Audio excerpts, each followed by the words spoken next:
Oh no, shit! Damn it! No, I didn't mean to do that! Fucking hell.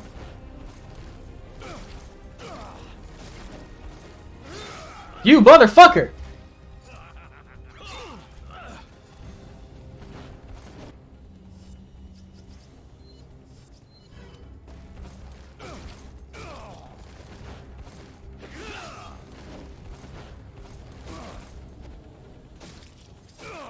Hey!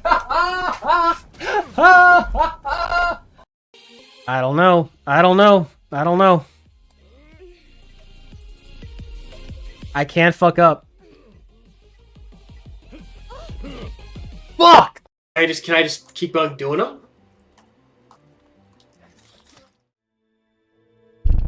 Oh, no. I gotta delete that clip. I have like the most awkward, unnerving laugh in that. It sounds almost like the Final Fantasy X laugh. I don't know. I don't know what I was thinking with that laugh.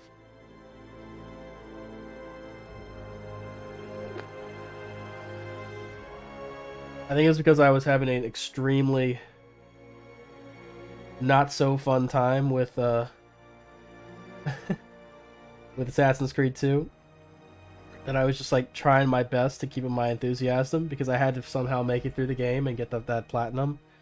But oh man, it was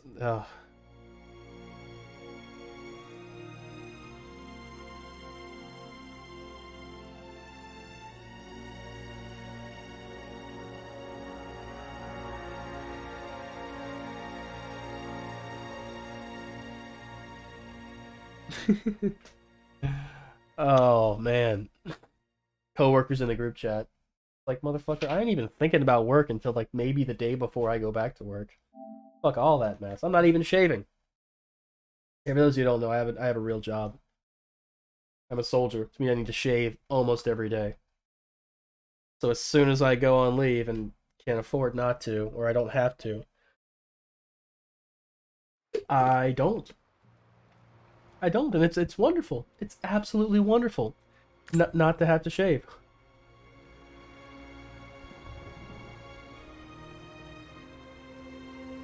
Even when it gets a bit itchy, it's a bit itchy every now and then. Probably because I don't trim it or anything. Like it's only like 2 weeks until I have to shave. The beard can only grow too much in 2 weeks. Since I was 19, I've never gone more than 30 days, maybe, without shaving. Yeah, back in the day before deployments, you could you take 30 days of leave, maybe even more. Well, deployments got shorter, and the army decided that giving people too much time off in a row was leading to a lot of unfortunate incidents where people would get drunk, get in trouble, things of that nature. So for the most part, they keep time off to 2 weeks or less. What's up? How's it going, Laura?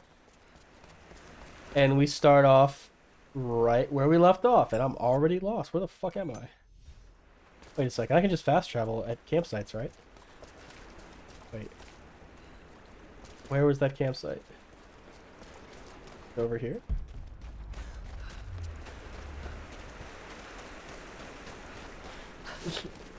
I'm so lost. Was this how I came down here? Okay.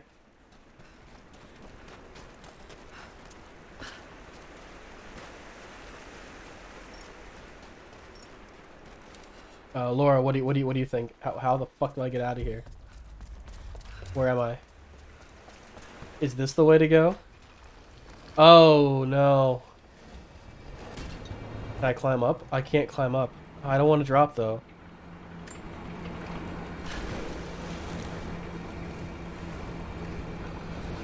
Oh. Oh, hey.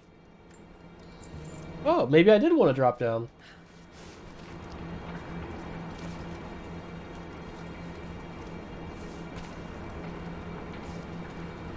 I think Laura has a uranium Or nuclear powered glow stick.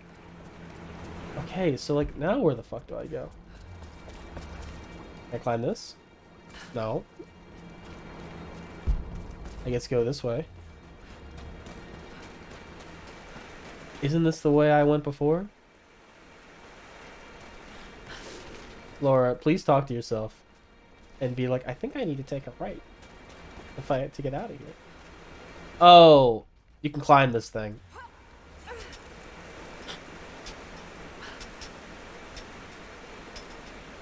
My bad. Maybe it was very obvious and I just didn't notice it, but I don't know. Okay, we're definitely going somewhere because we have the slow walking loading screen.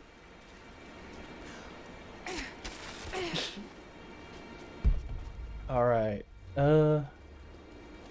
This looks like the way I want to go.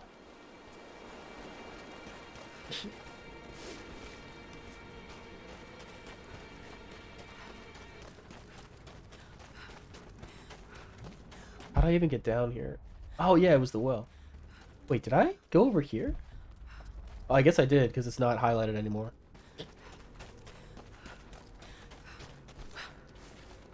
Thankfully, as many collectibles as there are in this game does collectibles right.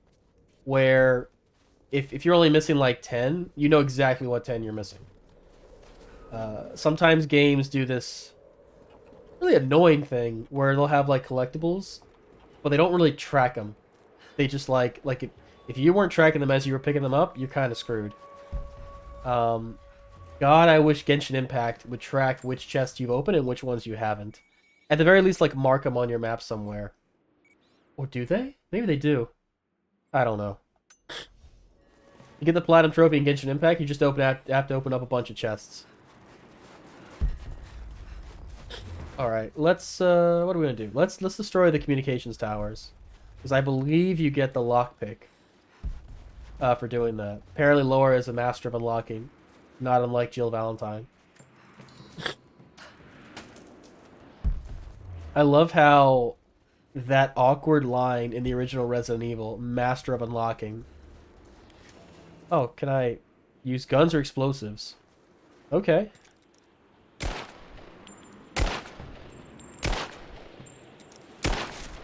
Oh, okay, but I was like, it's not doing anything. Apparently it did do something. For a second, I was like, maybe I have to have a shotgun. I don't know. Oh, look at that. Oh, that's gorgeous. Ooh, what do we have here?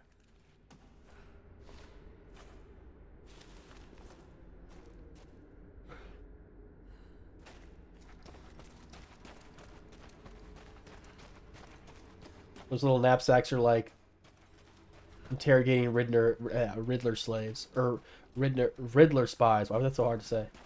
And like the Archimate. Is that all that's in here? Jesus. I think that's all that's in here. Is that really all that's in here? Yeah, we got some crafting materials.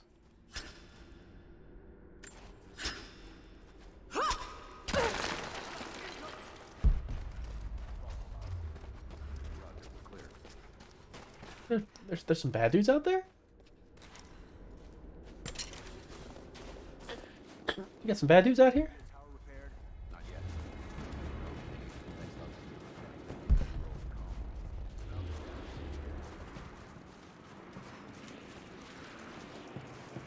How far away are they?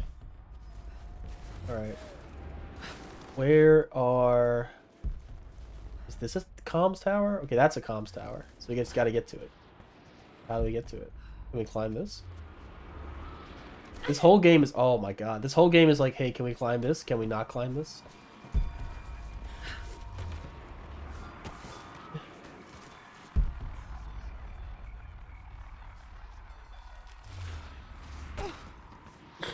I don't know why I'm climbing this. Oh! Where's that lead to, though? But why? What's the point? Why? What's that up there?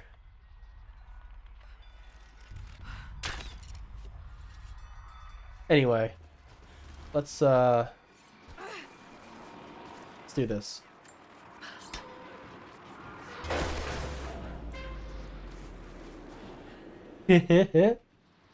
What's up, survival mode? Trying to figure out what it is. Oh.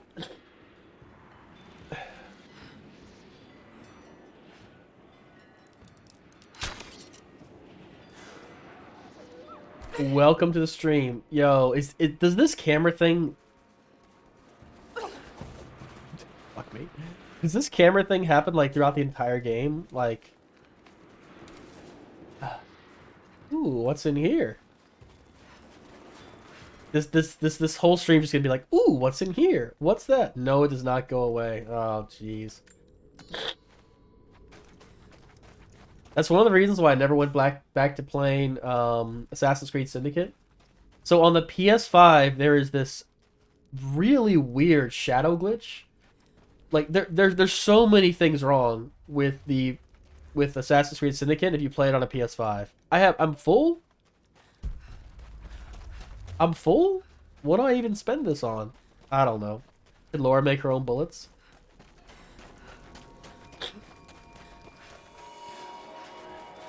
So I'm kind of torn on this. So when it comes to exploration, I feel like there shouldn't be any limitations on like how far you can explore. I think the only limitations when it comes to like exploration is like the difficulty of the enemies. Like if you're like as you explore like Breath of the Wild. Like Breath of the Wild, the only thing that's really stopping you from exploring whatever part of the map you want is just like the difficulty of the enemies, really. Which goes up as the game goes on. But in terms of like equipment and like what you need to actually explore a space, you have everything you need at the beginning of the game in Breath of the Wild. Here it's like, hey, I just found a cave. That's cool. Oh, but inside I need a rope arrow, and I don't have a rope arrow, so I just got to come back to it later. Which I don't know. It's kind of like, so why would I even explore? You know, it's like I just don't explore until you have all the equipment, because you'll find stuff, but you can't do anything.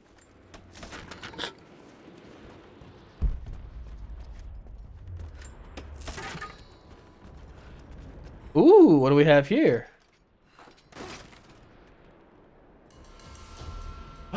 Ooh, a semi-auto pistol part. Oh, we almost have all four. Why should be like no better than what we already have? How you doing, survival mode? How you doing, Sir Vivi? Missing gear. The combat knife prescribed. Okay. At least they have the decency to tell you, like, hey, you need extra shit to like do this. At least they give you the decency. SSDD. Off for the weekend? Hell yeah. Is it the weekend? No, it's Friday. Close enough to the weekend. Maybe I should just stop exploring and just follow the story. Clockwork toy, made of bits of scrap metal and other detritus, all from the Gulag. Must have taken a long time to gather the parts. Cool.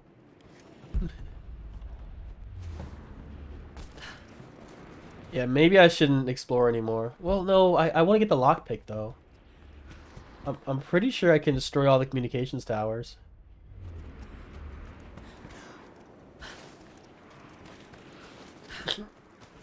At least give me the lockpick.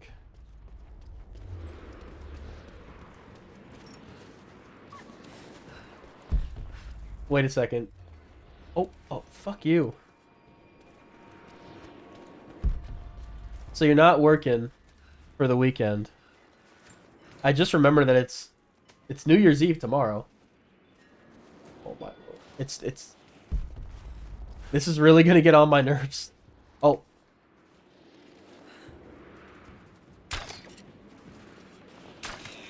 Boom. About to say, where the hell did his body go? Hell yeah, got my arrows back.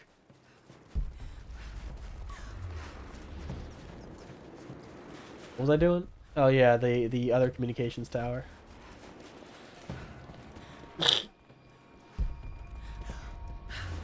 I love how it's optional but not optional because they just do not shut up about telling you that there's an optional tomb nearby. Oh my lord. Anyway, what are you gonna do for the weekend? Survival? Anything fun?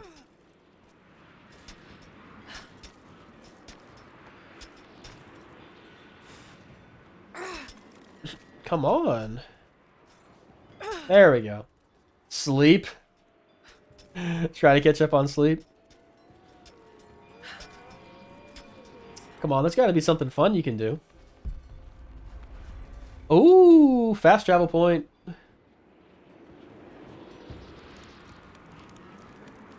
I didn't think fucking wood would be like my limiting factor. I hope you received my last tape in good time. I am becoming... Be quiet, Lord Croft.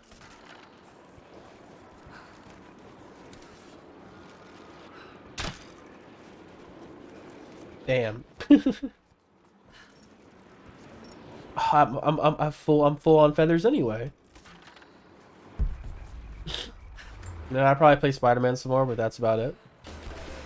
Ooh, how you liking it? I assume you mean Spider-Man PS4. Although there's a wealth of other Spider-Man games out there. I've only ever played Spider-Man PS4 and Spider-Man for the PS1. The hell? Where does this go to? PS4 Steam release. Ah. How you liking it? Oh! Okay, okay. Where in the hell? Okay, it's back here. Oh, it's on top of a... Okay.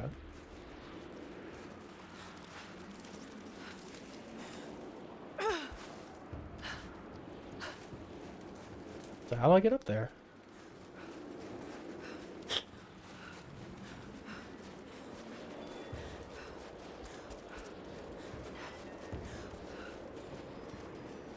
When I beat it on PS4, I want to press your brain on the game before I jump into Miles Morales Spider-Man. Which I've yet to play that one. Miles Morales... If you like Spider-Man PS4, you'll like Miles Morales. Can I actually climb it? Can I just, like, finagle my way up here? Or do I actually have to, like, follow the route that, like, expect me to follow? Okay. So... Oh my lord. Oh god, this camera. Okay, so to get up there, I have to go from there. How do I get up there? It's pretty good. It's pretty good. I wouldn't say it's like revolutionary or anything. So the story of Spider-Man PS4 is pretty cliched, but I think it's done pretty well. I liked... Oh fuck. I thought I would like be able to like stay on top of that. Alright, how the fuck get up there?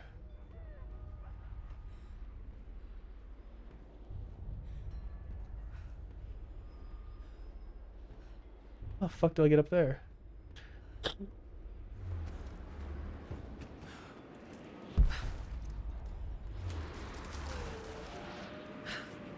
That might want a better comment. Yeah, oh, definitely. I put it up there with the Arkham games. I think Spider-Man has better combat than Arkham. Just because there's like more you can do with it. I think one of the biggest advantages... Am I gonna need an additional... Do I need this thing?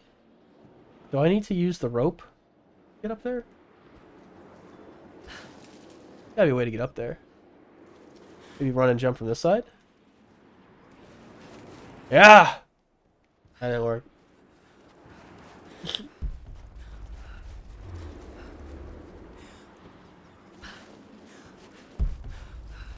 Is there a wall over this way?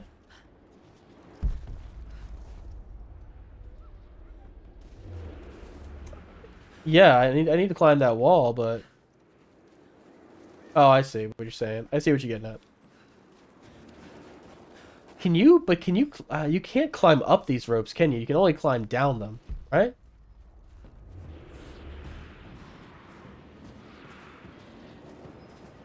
So I need to get up there. Oh, just downwards. Yeah, so I can't climb up.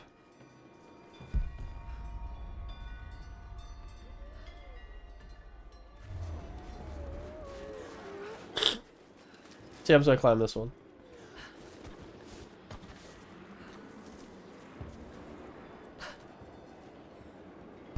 Can I not climb that? Why can't I climb that? Oh my lord.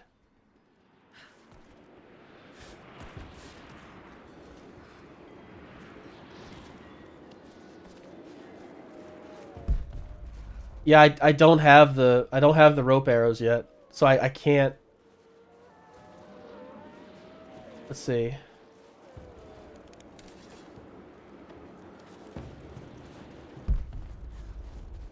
I'm pretty sure they give you the so I remember the rope arrows from Shadow of the Tomb Raider. Yeah, I want to. You can't climb. I want to get to that platform. And I think the way to get to it is use the rope arrows, and I don't have the rope arrows yet. So I don't think I can get to this objective yet. Because I can't climb up to get to it.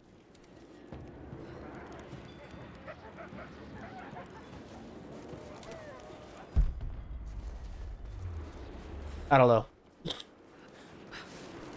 I would really like to have the lockpick going forward, because I'm going to be pissed.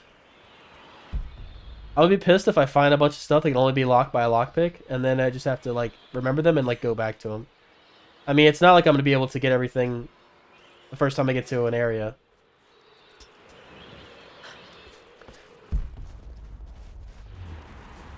Let's see if there's a way to get to it from here.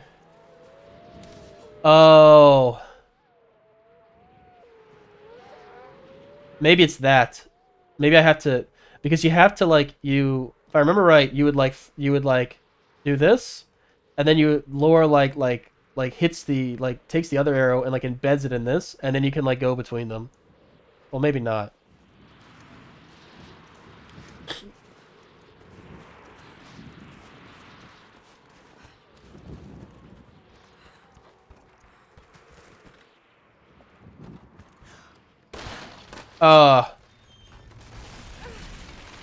Oh, I made it.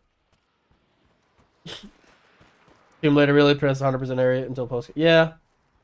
Maybe I should just, like, not worry too much about it. Just, like, do what I can and not worry about it if I can't do something. It is like a Zelda game.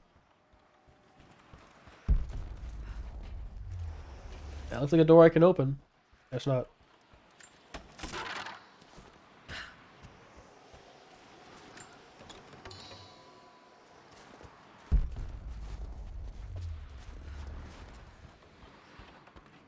But anyway, what did you think of Spider-Man PS4? Did you only just recently play it? I want to say it's been out for what, 4 years now? It's been out since 2018.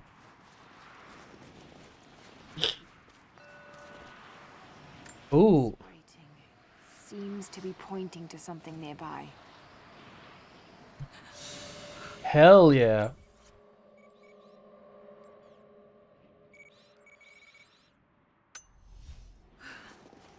Oh, you play okay out? It's been so long I figured I'd play it again before moving on to Miles. I really liked Miles. It was... Are these bad guys or friendly? I think someone's out there. Heads up! Incoming! Hardest difficulty. Gotcha. Fuck!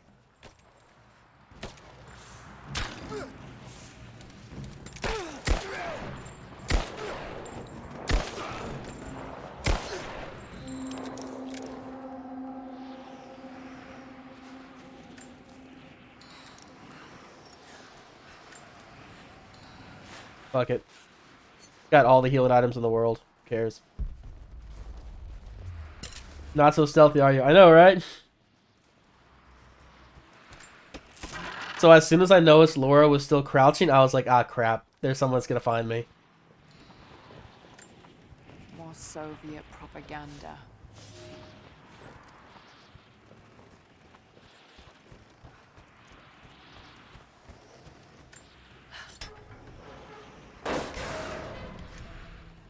The supply oh, this is the supply shack.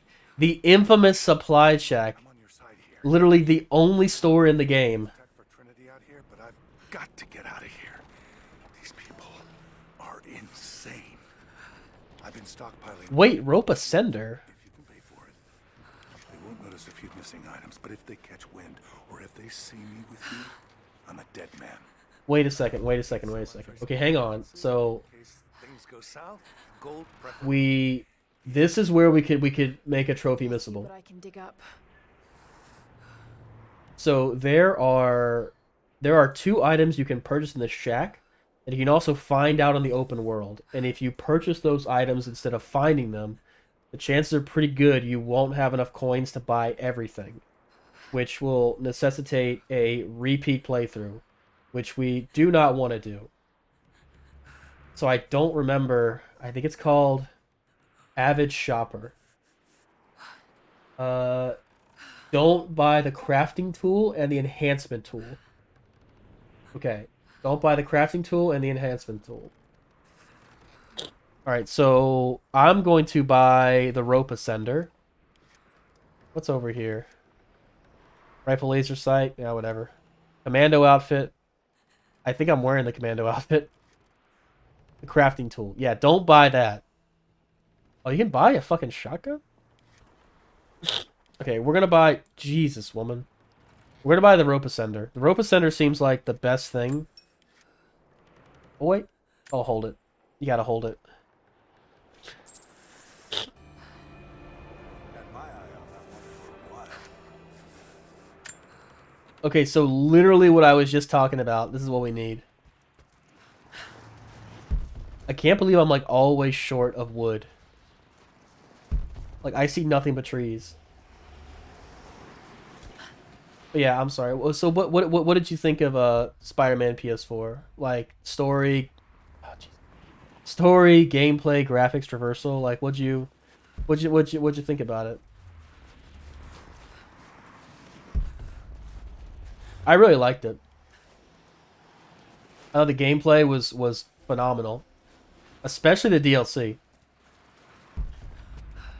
The DLC really tests you. It makes the characters more relatable than the comics, to be honest. Yeah, I don't know much about the Spider-Man comics. I basically never read a comic. But from what I understand, from like watching YouTube videos and stuff, for a while, Peter Parker did like advance. You know, he got out of high school, got out of college. You know, he was making advancements in his life. He married Mary Jane. Like their relationship advanced. And then one more day happened. And for whatever reason, they decided that Peter Parker just can't ever... Like, he always has to be that guy whose, like, life is barely together. And, like, he can never catch a break, basically. Like, he's constantly always trying to make a name for himself or to keep his head above water, financially speaking. Whereas for 20, 30 years, it wasn't like that. I like what the Arkham series did with Batman, where they start out. They start out, it's almost like a day in the life. Like Arkham Asylum is like a day in the life in Batman, and over time they add a bit more. Like they have more of their own identity, like the Arkham universe, and they managed to tell a decent story. That that concludes in Arkham Knight. So I kind of hope that Spider-Man 2 and maybe Spider-Man 3 will allow Peter Parker to have like an end to his story. This fucking camera, man. There's got to be something can be done about this. Okay, so can I climb this? Like what? Can I? If I get on top of this, do I?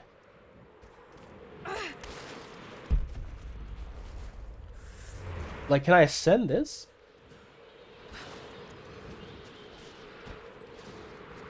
Can I ascend this?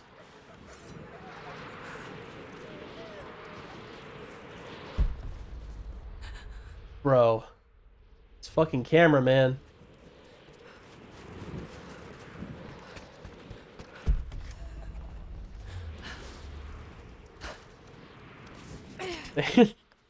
Literally everywhere I go, like, you're missing gear. You can't do this. Missing gear. Can't do that. Missing gear. Missing gear. Like, I thought this was a... Oh, great. A little bit of wood.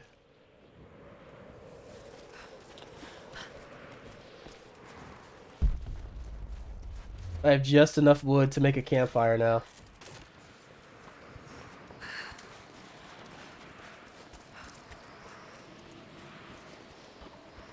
I really like Spider-Man PS4. I like the voice acting. I like the supporting cast. I thought it was like really well done. And it was a bit bold as well, you know, with what happened to Aunt May at the end. I really appreciated that. I appreciated that they like tried to do something different and not, you know, casting was intense. There's Moonshadow. The reload speed, ammo capacity.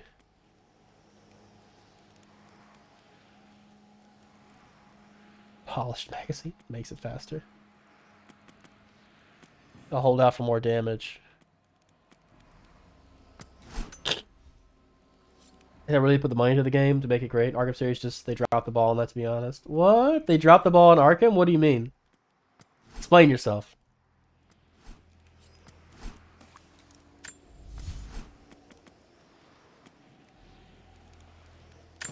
Fuck it. Whatever.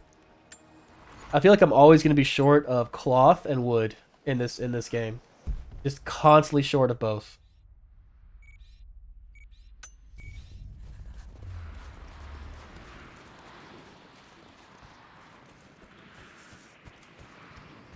Hey, welcome back.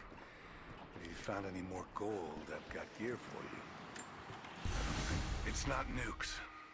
Creepy-looking guy with a scarred face named Constantine gave us a big speech, talked about destiny and something called the Source. And frankly, I'm even more baffled. I might be in the minority on this, but I thought the Arkham series was pretty much gold all the way through Arkham Knight. The guys who've been with Trinity for a long time, they're drinking it up and asking for seconds. It's fucking Jonestown out here. The Batmobile was a little annoying, but I think they did the best they could. Someone somewhere was like, hey man, you gotta have a Batmobile in there. And there's gotta be Batmobile combat sections. I think they did the best with what they with what their series of circumstances were. Choppers and 50 cal machine guns. I'm on the wrong goddamn side of history.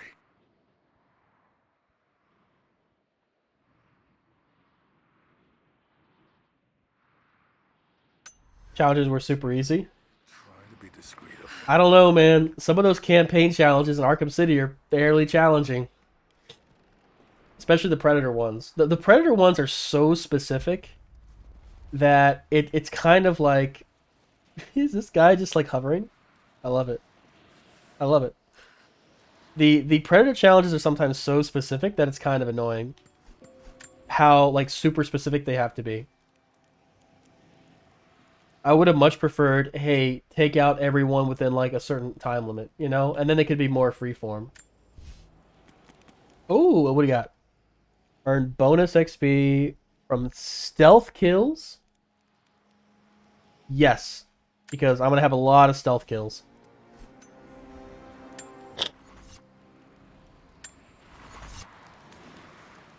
I can agree that some of the combat challenges are a bit easy.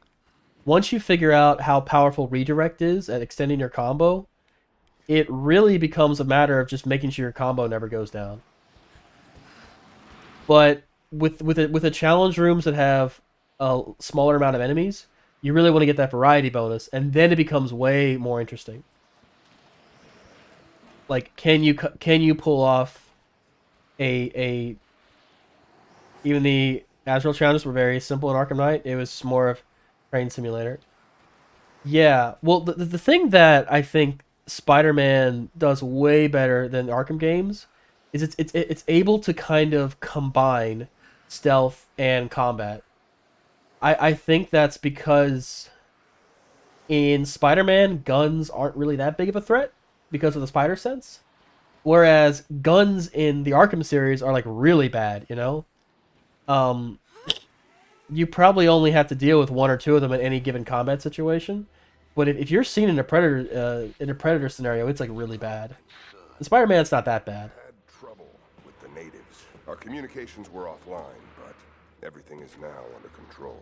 If the situation becomes untenable, we will step in. It won't.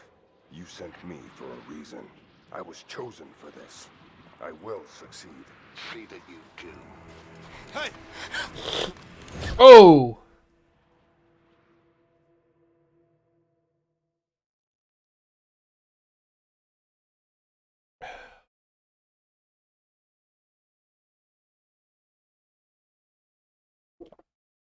Take a long ass time to load.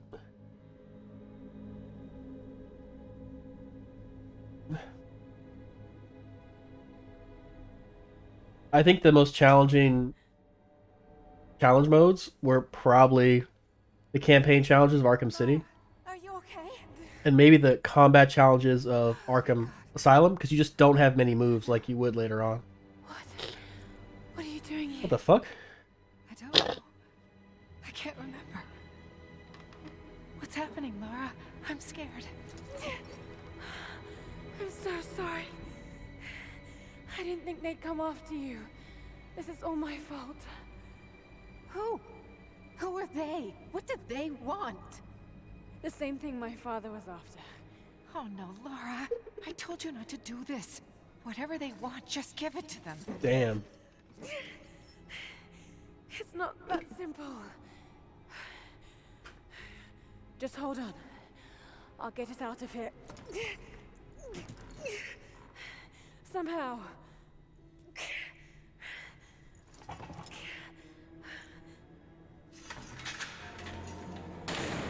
I do think that Arkham Knight is probably like they should have they called it quits at the right time.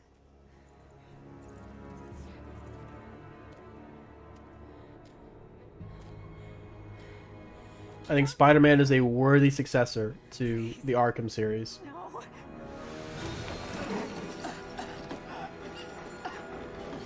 Talk! No! No, you bastard! Where's the divine source? Please! Just stop! I don't know where it is! Jesus.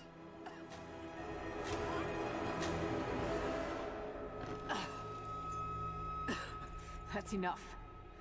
She doesn't know.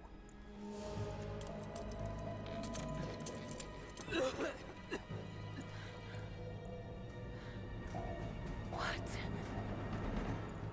You... No. You're with them! I can't believe this. You... What?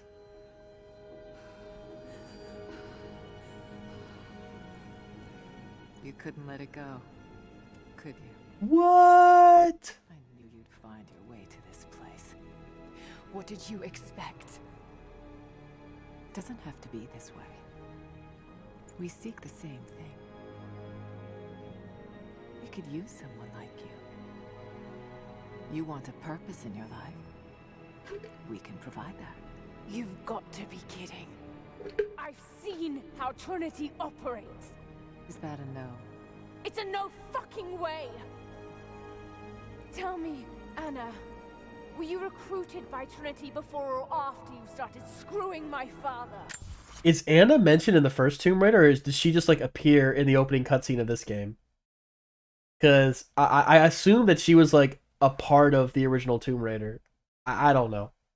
She's not mentioned in Shadow of the Tomb Raider, so I assumed that she died in this game. Or something like that. Maybe she does die in this game. Laura, just be like, sure, I'll join you. Now let me go. Okay. Ah! Ah! That was easy. Maybe she might not be able to get out of there alive. Unless you knew who they were from the comics, there was no inclination of the backstory at all in the games themselves. Ah. You're right. I know a lot more about Batman than I do Spider-Man. So, I mean, they do the audio log thing. So in Arkham City and Arkham Knight, you know, solving the riddles, gives you information about like the characters, you know, like the rat catcher and like Two-Face, like you know what I mean? Like they do have the little like diary entries or whatever. Like you can look up stuff about them, but it's not in the game. You're right. Spider-Man does exactly that. I loved Richard, but he was blinded by idealism, and it destroyed him. What would you do with the artifact? Show it to the world. Redeem your father's good name. You're still so naive. Just a frightened little girl trying to walk in her daddy's shoes. Oh, damn. We're done here. No, not yet. You and I, we can still be on the same side of history. Think about it, Laura. I love how she's like, I'm actually a bad guy. Everything else is true, but I'm just a bad guy now. And it's like, she's a bad guy. Oh no. This person I barely knew.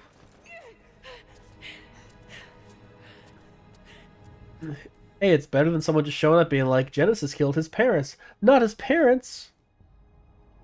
Never meet the parents. No one ever says anything about them. I don't think they have names. This isn't over. Bastard! Boston. Oh wait, they took her handcuffs off? Oh no, never mind. I thought I was alone. So did I, but here we are. So what should I call my new acquaintance? Nothing. I won't be staying. Wait, wasn't that the guy they shot? Constantine has little patience. Nor do I. I want a game to be like, you play this character, seems like a good guy, but plot twist, you're actually the bad guy. I think that's the plot of Metal Gear Solid 2, in a way. I think that's the plot of Metal Gear Solid 2 and maybe Knights of the Old Republic. So I see. Nice trick. Can you get us out of here? There's no us.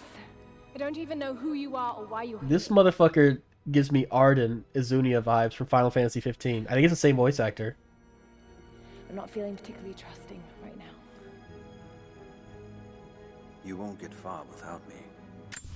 I think it is. I think it's the same dude. Hang on a second. Arden Izunia voice actor. Darren DePaul. Alright, Darren DePaul. Is he in Rise of the Tomb Raider? He is not. It definitely sounded like him though. Nah, that's like what I have. What you have in mind? Well, you could interpret Shadow of the Colossus to be that way as well. If you consider Dorman to be a bad guy, and the Shaman to be a good guy, then yeah, Shadow of the Colossus is exactly that.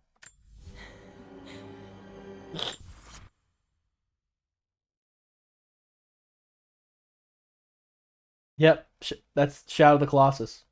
Although pretty much immediately you're questioning whether or not what you're doing is really good. You don't know how far I've come.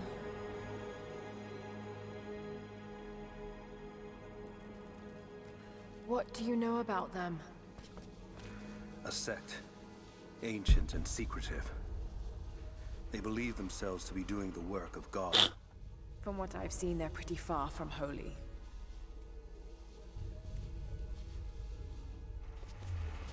I don't know why, but I'm thinking about the jail scene in Twilight Princess. I don't know why.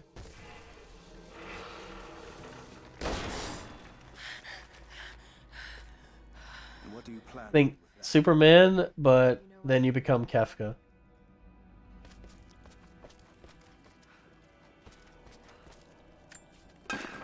I actually really liked the turn of Octavius.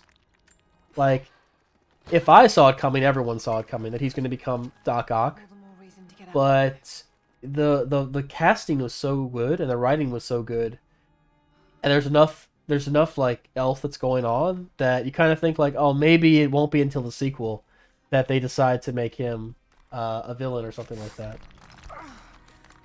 And obviously, like, Peter doesn't know what's gonna happen. Did I just find a bow and arrow? Do we have rope arrows now? Is there a way out? No, but I found something that might be useful. Recurve bow, okay. And rope.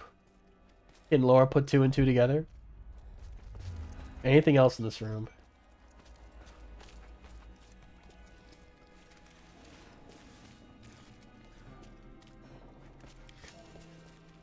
Careful. We don't want to attract attention.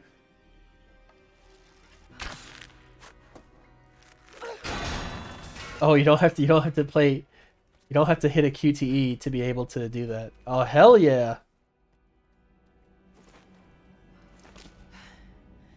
Wait. Let me out. I can help you. I can't trust you. We may not be enemies. I can see that. I suspect you do too. I work better alone. I know the layout. I know the land. I'm a fast learner. No doubt of that. Maybe I can offer you something more valuable. I know what you're all after.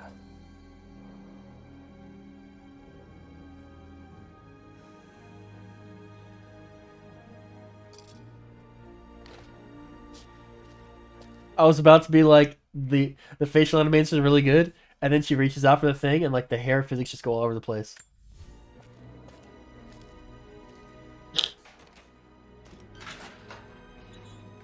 Thank you. I'm Jacob. Lara, take this. In case we get separated.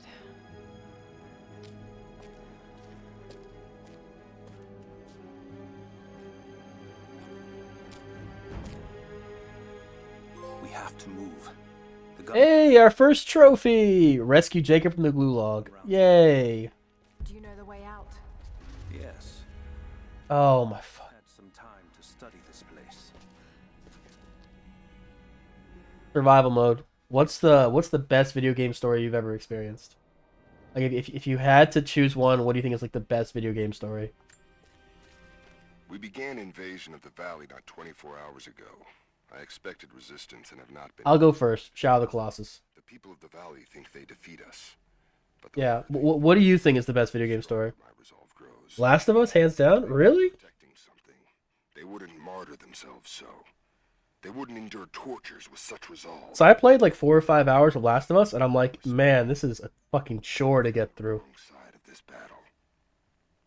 It will not be long now. I barely remember anything about it, Better world. except that you could avoid the zombies by moving slowly. And what I did is I would like ready my weapon, and I would move that way because I would move slow enough that they would never see me, and I wouldn't accidentally go faster. It's a chore, but the storytelling was phenomenal. It's a chore? Well, then, like, it's not.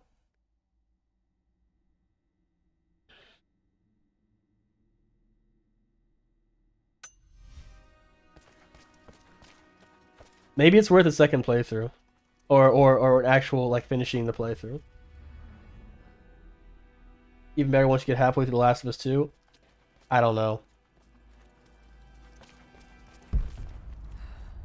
I'm very cynical. Okay, to be fair, I haven't played the whole game, but I played like maybe like I got to the point where you're in like a hotel and Joel falls down and he's like in this watery area underneath the hotel. And then I was like, man. Yes, if you have not finished the first one, I highly recommend to play all the way through. A silver cigarette case. Looks like it's been through a war, which is like You were literally almost done? Really?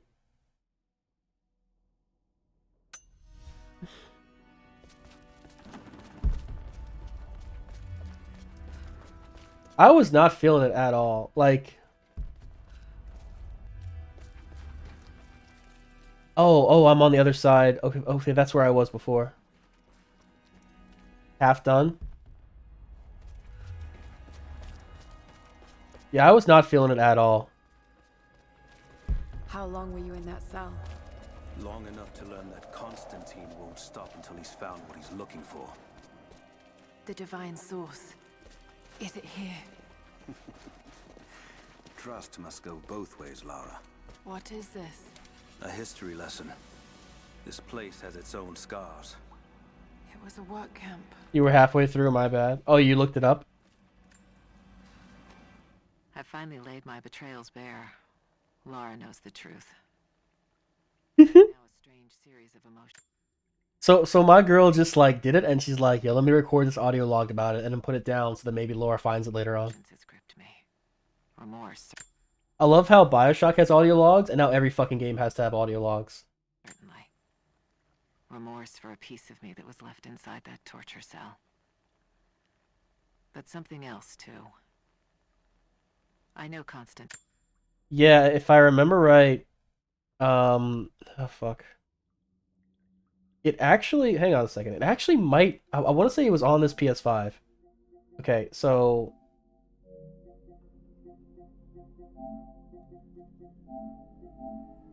Do I have Last of Us? Well, Last of Us would be under T, wouldn't it? Yeah. There we go. How many trophies do I have? I think I only have one trophy. Maybe not even that. Trophies in Last of Us are weird.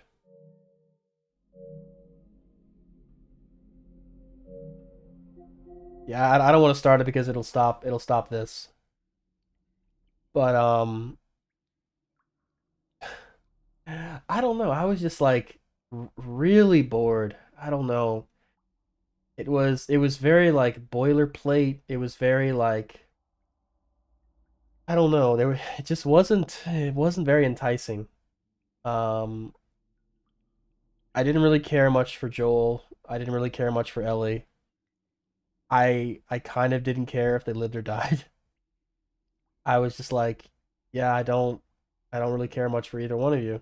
I just don't, you know, because it's not fun to play. Like it's not fun to play, and it's also not a unique experience.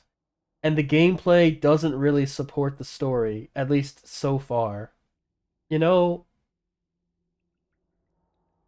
so like I enjoy okay, so two of the best like stories in a game that I've experienced in terms of like narrative are Shadow of the Colossus and Spec Ops: The Line.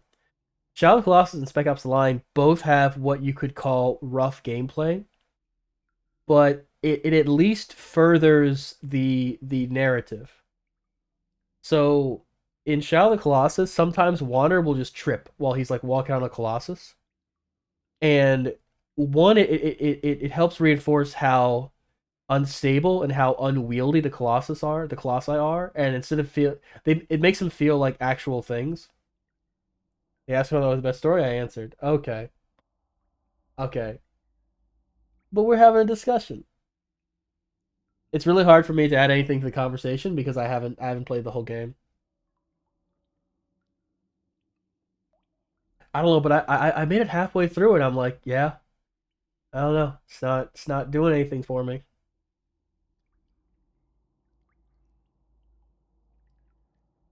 It would have to be like a monumentally like interesting. It would have to be a super interesting twist.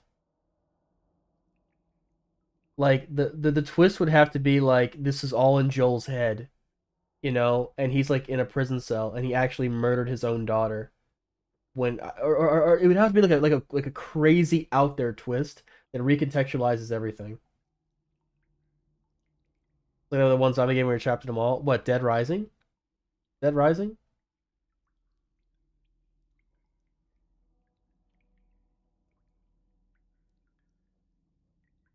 So when I was playing through the game on stream, I was kind of an asshole, and I was like, you know, yeah, I guess this is a good story if you've like never seen a movie in your life, you've never seen a TV show in your life.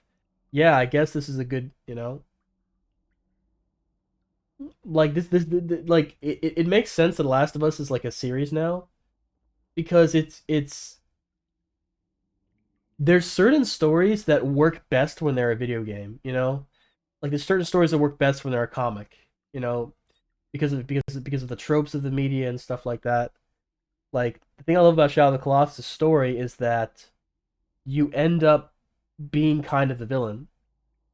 Like you don't have many choices on how you play the game. Like you have to defeat the Colossi to win the game. Defeating the Colossi furthers the aims of Dorman, who it turns out at the end was just using you to like regain his power, and he possesses your body at the end to like have his revenge on like the humans that like seal them away, which seems like a bad thing, but you don't really know the context, you know. But the point is that like you don't really have a choice on how you play the game. Like your only other option is to turn off the game. You know, like the game doesn't really give you options on how to deal with the Colossi or anything like that. Same thing with Spec Ops. Like a big part of Spec Ops is that your decision to play the game and your decision to like keep going ends up bringing like untold destruction to like so many people and ends up basically destroying what like life is left in Dubai. And the game kind of like admonishes you for it, you know, because you wanted to have like a military shooter power fantasy. So like the act of playing the game furthers the narrative of the game. That I love that about Spec Ops, and I love that about Shadow of the Colossus. Whereas I was supposed to made the series worth it for me. Okay, then you really need to get through the first game and play the second. Oh, because of the twist? He thinks that I've lost my edge, that my time with the Crofts has made me soft, but he's wrong. It isn't softness. It feels instead like a new kind of resolve. I knew Lord Croft to be an intelligent man. I know his daughter holds secrets in her head. As an ally, she'd be invaluable. As an enemy, she'll be a difficult problem. There is no happy ending. I must make sure that Constantine's arrogance doesn't... I don't mind a happy ending. I don't mind a bittersweet ending.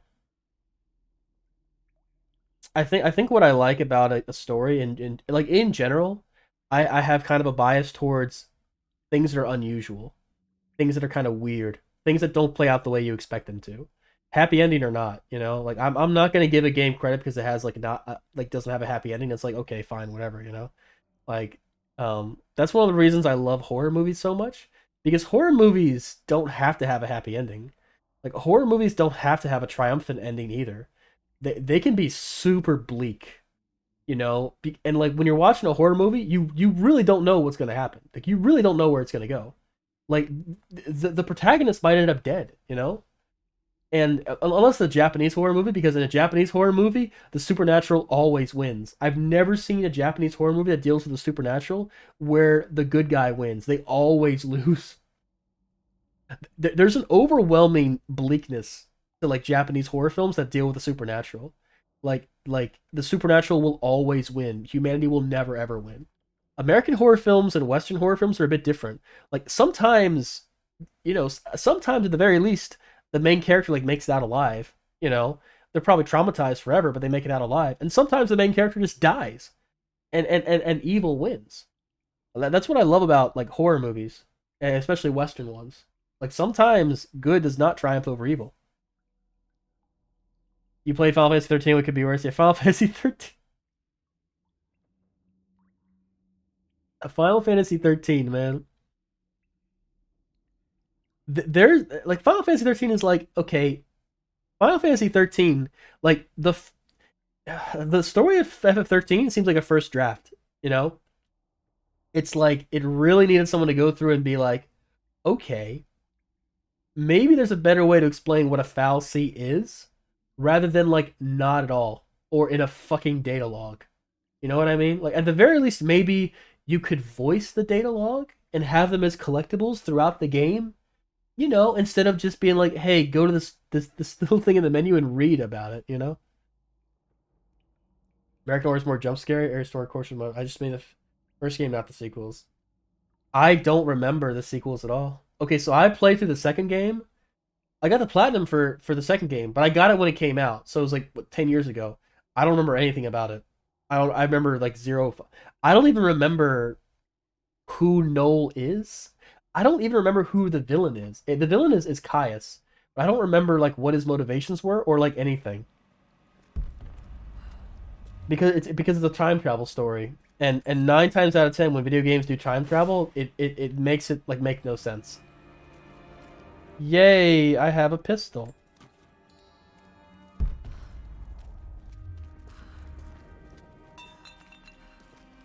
Spoilers, I have not even beat the first FF13.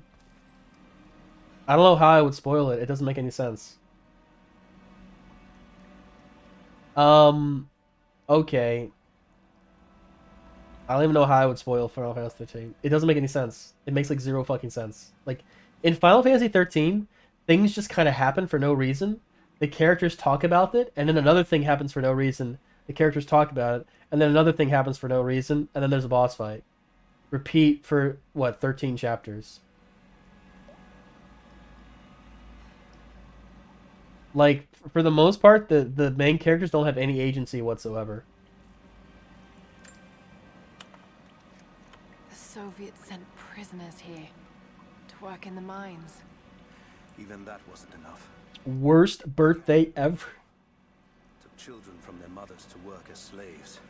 Like there's a scene. Maybe you've seen. There's a scene where like 2 characters are separated. It's fucking Snow and Sarah.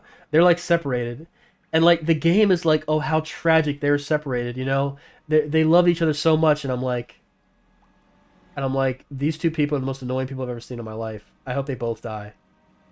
You know, but like you're supposed to feel for them. You're supposed to be like, oh, they got separated. Oh no, you know, they'll never be.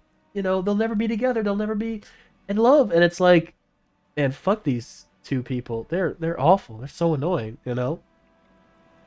And there's other times where like the only character I gave a fuck about was Saz, and to a lesser extent Vanille. Probably because her voice actress actually had some nuance. She didn't read every line the same way.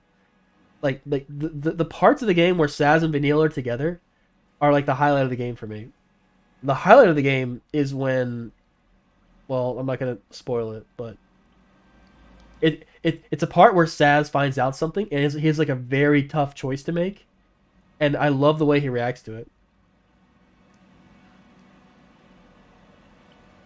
I didn't get past the Zaz part. What's Zaz part? Oh, I think I know what you're talking about. This was during time when Storytime was really starting to kick off with voice acting. Motherfucker, Metal Gear Solid 1 was fine. Metal Gear Solid 1 came out in 1998. Final Fantasy 13 came out 11 years after Metal Gear Solid 1. The first part where you're introduced to him? Wait, what? Wait, you're talking about like chapter 1? Dude. Okay, so the game is worth playing for the gameplay, I think. The game is definitely worth playing for the gameplay, which is a lot of fun. Metal Gear Solid also had Kojima. Yeah, true. Do I have to sit here and watch this shit? That doesn't look like mining. It looks like an excavation. It's, possible. This has shades of Indiana Jones. Oh, the fucking Soviets were here and they were looking for it and they never found it. Those are ancient. What did they find? You'll have to ask them. We have to go. We aren't safe here. Oh, that's it. What a coincidence. As soon as he said we have to go, we're not safe here, we can't say anything. And now we gotta RP walk everywhere.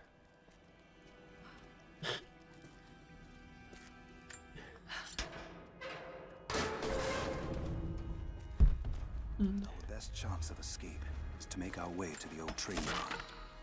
And what then? My village is in the valley on the other side of the mountain. We'll be safe there. Command Post 2, last chopper outbound. I have a feeling this guy is the prophet. Reports of trouble at the communications depot. More natives I'm calling it now. This guy's the prophet. from the outside. Some woman. She stirred up trouble on the perimeter. Are we expecting others? Possibly. Is this the combat section?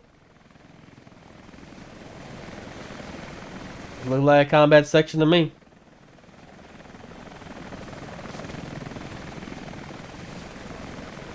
Laura, take out that helicopter with your bow and arrow. There's a reason the game gave you a weapon right before this. I'm so glad I upgraded my pistol right before I came in here, so I can't use it. Alright. Hold on. Let's go. That's it. Damn, that's all they give you? Okay, let's move this thing out. Constantine wants Wait, do I have no arrows? before the storm sets in. Oh, you bastard. Okay, but I still have all my equipment. All right, let's see. Let's see. Where are we? What are we gonna do? What are we gonna do? What are we gonna do? If I go up there, am I gonna be seen right away? How about? How do I throw it like that? Boom. I'll check it out. Copy that. Who's gonna check it out? One of these dudes? One of these jabronis? Fuck, can they see him? There we go. Yay, we got 5 extra XP.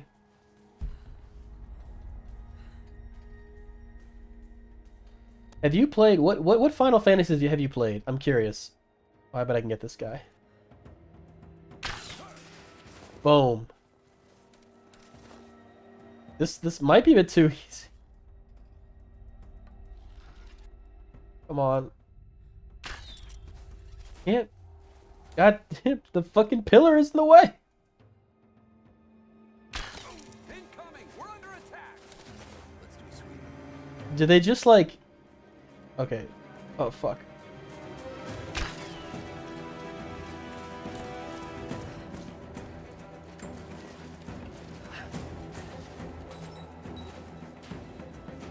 Contact! Got her!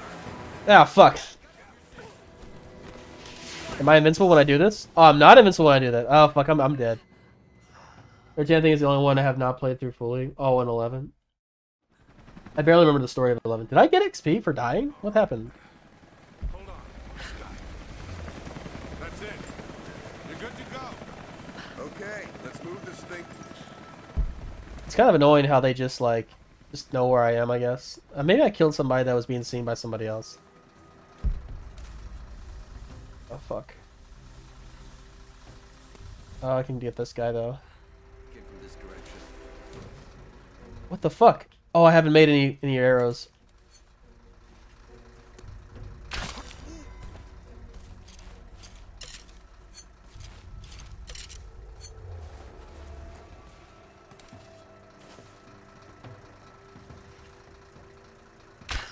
We're under attack! Oh, fuck.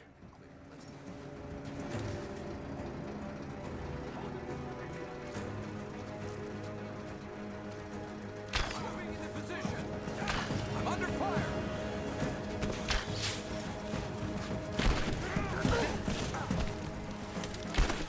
Alright, maybe I need a better strategy than just sit in one place and pick off. Alright, we'll start from low to high. Alright. Hold on. Almost got it. That's it. You're good to... Shoot down the helicopter.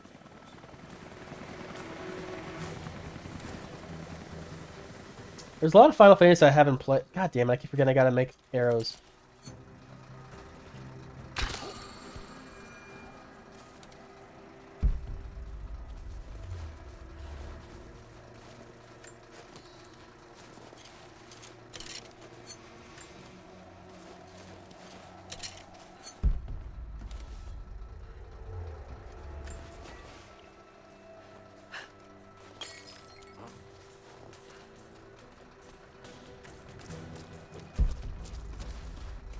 Who goes there? How the fuck? Oh, wait, I do have the gun? Damn, this is so annoying.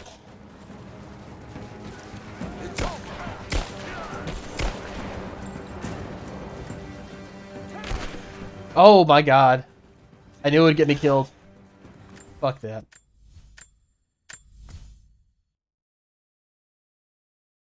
Damn, it's really hard to stuff my way through this. Fuck it. Hold on. Almost got it. That's it. You're good to go. Okay, let's move this thing out. Constantine wants a team up at the copper mill before the storm sets in.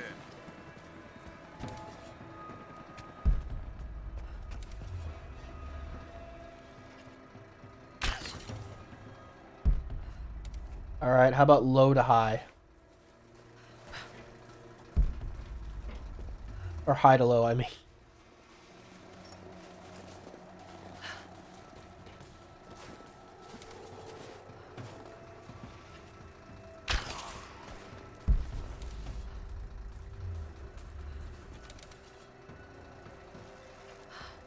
Panel's fused. Almost got it. Surprised any of this shit still works. Looks like this is deliberately sabotaged. Maybe they need it. Fuck. Jesus! God damn it.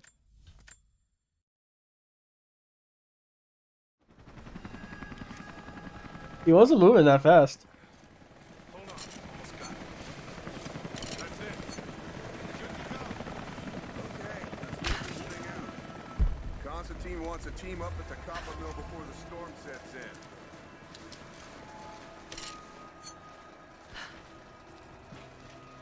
So annoying that I lost my arrows. What was your favorite story in the Final Fantasies? Oh, what's up? Hello.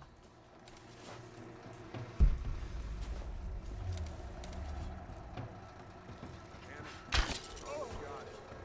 Surprised any of this shit still works. Looks like this was deliberately sabotaged. Maybe the natives. Oh, that's right. You did say it was a. I forgot. All right. Do I have anything I can throw?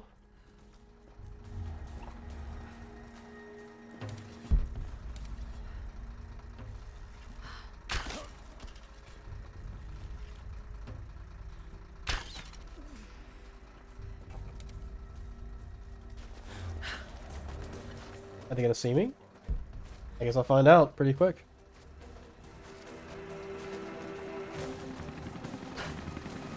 Can I drop down like fucking Arkham Knight?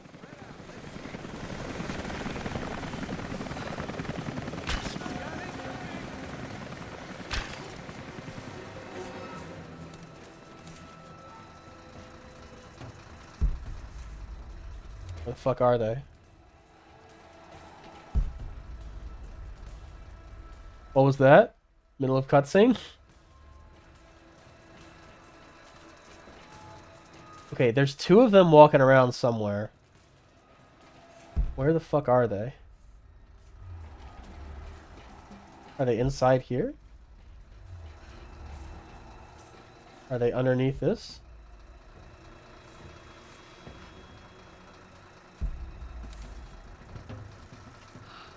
Heads up! Incoming! Do they just know where I am now? Taking position. They might. There we go.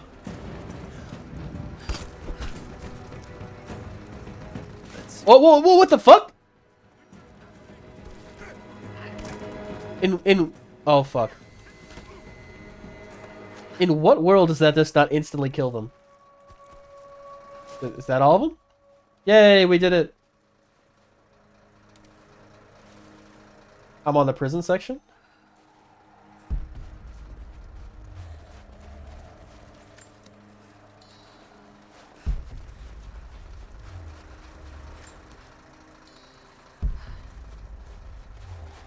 That was fun.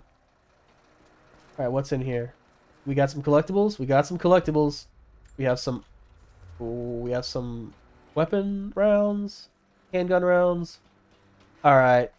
Is this... I bet this is by Constantine. What's up? Anna has let the mask fall. She and I are finally fully reunited. It has been difficult without her these past years. When I'm weak, it's always been her voice that gave me strength. Oh my god. She loses hope. I ignite that hope for her. That being said, I must confess that I am worried about her. Her health falters, yes, but my concern is with her I resolve. thought Anna and Laura were like I sisters. fear that some piece of her was lost in her time with the Crofts. I mean, to be fair, Laura's like in her 20s and Anna's at least in her 30s, if not So 40s. powerfully they became real. And now I feel that fear has spilled over to Laura.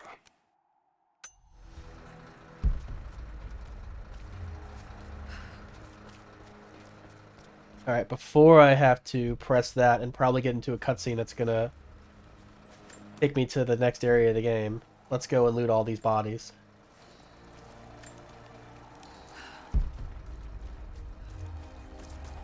Is that a deer?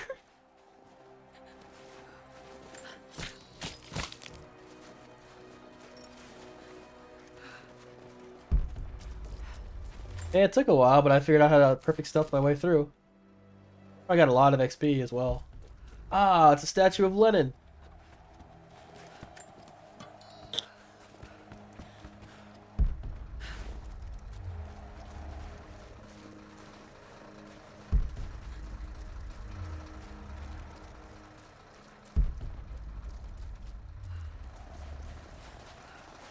Oh, there's probably something in here. I never went in here.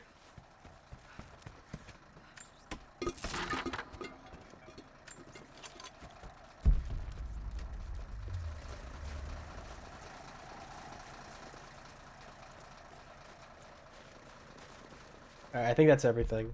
I mean, I guess we could... Oh, what do we got? Wood? We always need wood. Surprisingly, wood's fairly scarce. In Shadow of the Tomb Raider, like, wood's everywhere. Anything over there? Nope. Alright.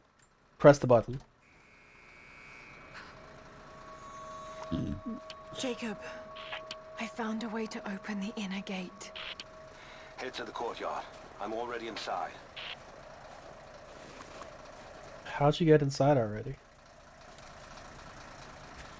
Oh yeah, I forgot. I could use poison arrows. I could have used those poison arrows to take out those 3 guys at once, but I didn't. Stand next to the post to create a rope bridge. Cool.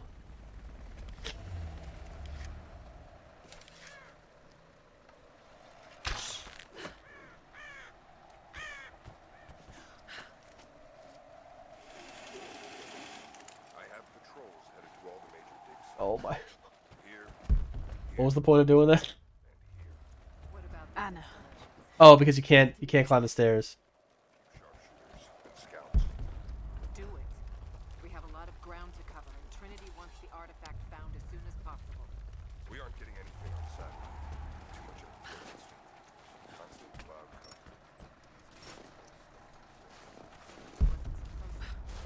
My God, this fucking camera, this fucking camera.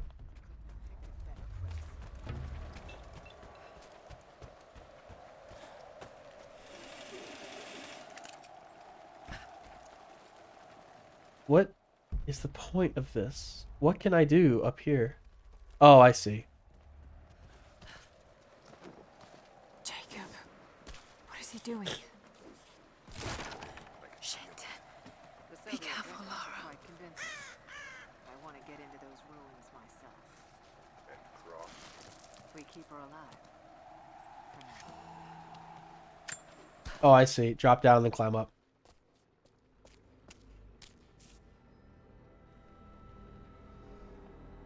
I cannot wait to leave this frozen. I'm an idiot. Okay, so I guess you could have just climbed up slowly. You didn't. It wasn't like you couldn't go up a rope without that thing. Whatever. Hell. Then I have good news. Reconnaissance from the scouts. The natives have a settlement on the other side of the mountain. Soon, you will have your day. We both will. Just as long as you don't lose focus again. Trouble in Paradise. What do you mean? You're sentimental about her. The Croft girl, I can tell because she's still alive. We can't afford to dwell on the... You could have killed her. You doubt me?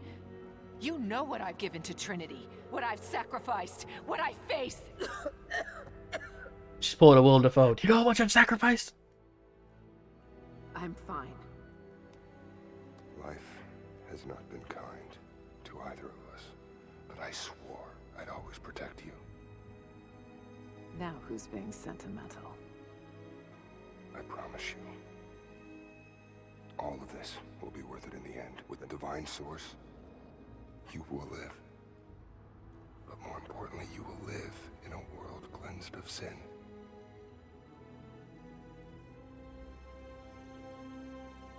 Why do villains have more characterization than Lara Croft herself? Find out what they know. It's too dangerous.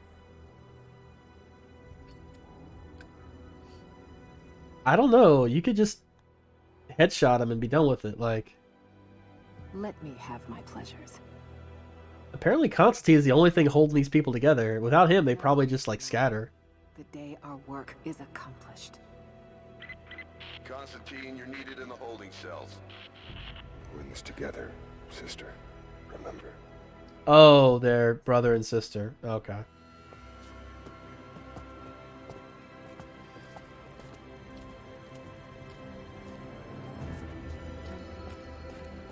What are you doing? Damn. Damn, Lara. Mankind shall be judged, the non-believers turned to ash and swept away, and the pure of faith will be raised up and given life eternal.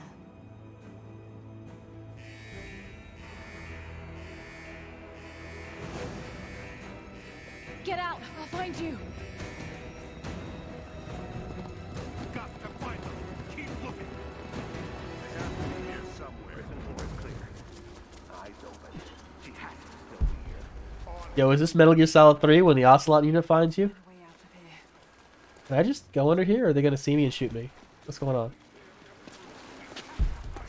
got to find them. Keep looking.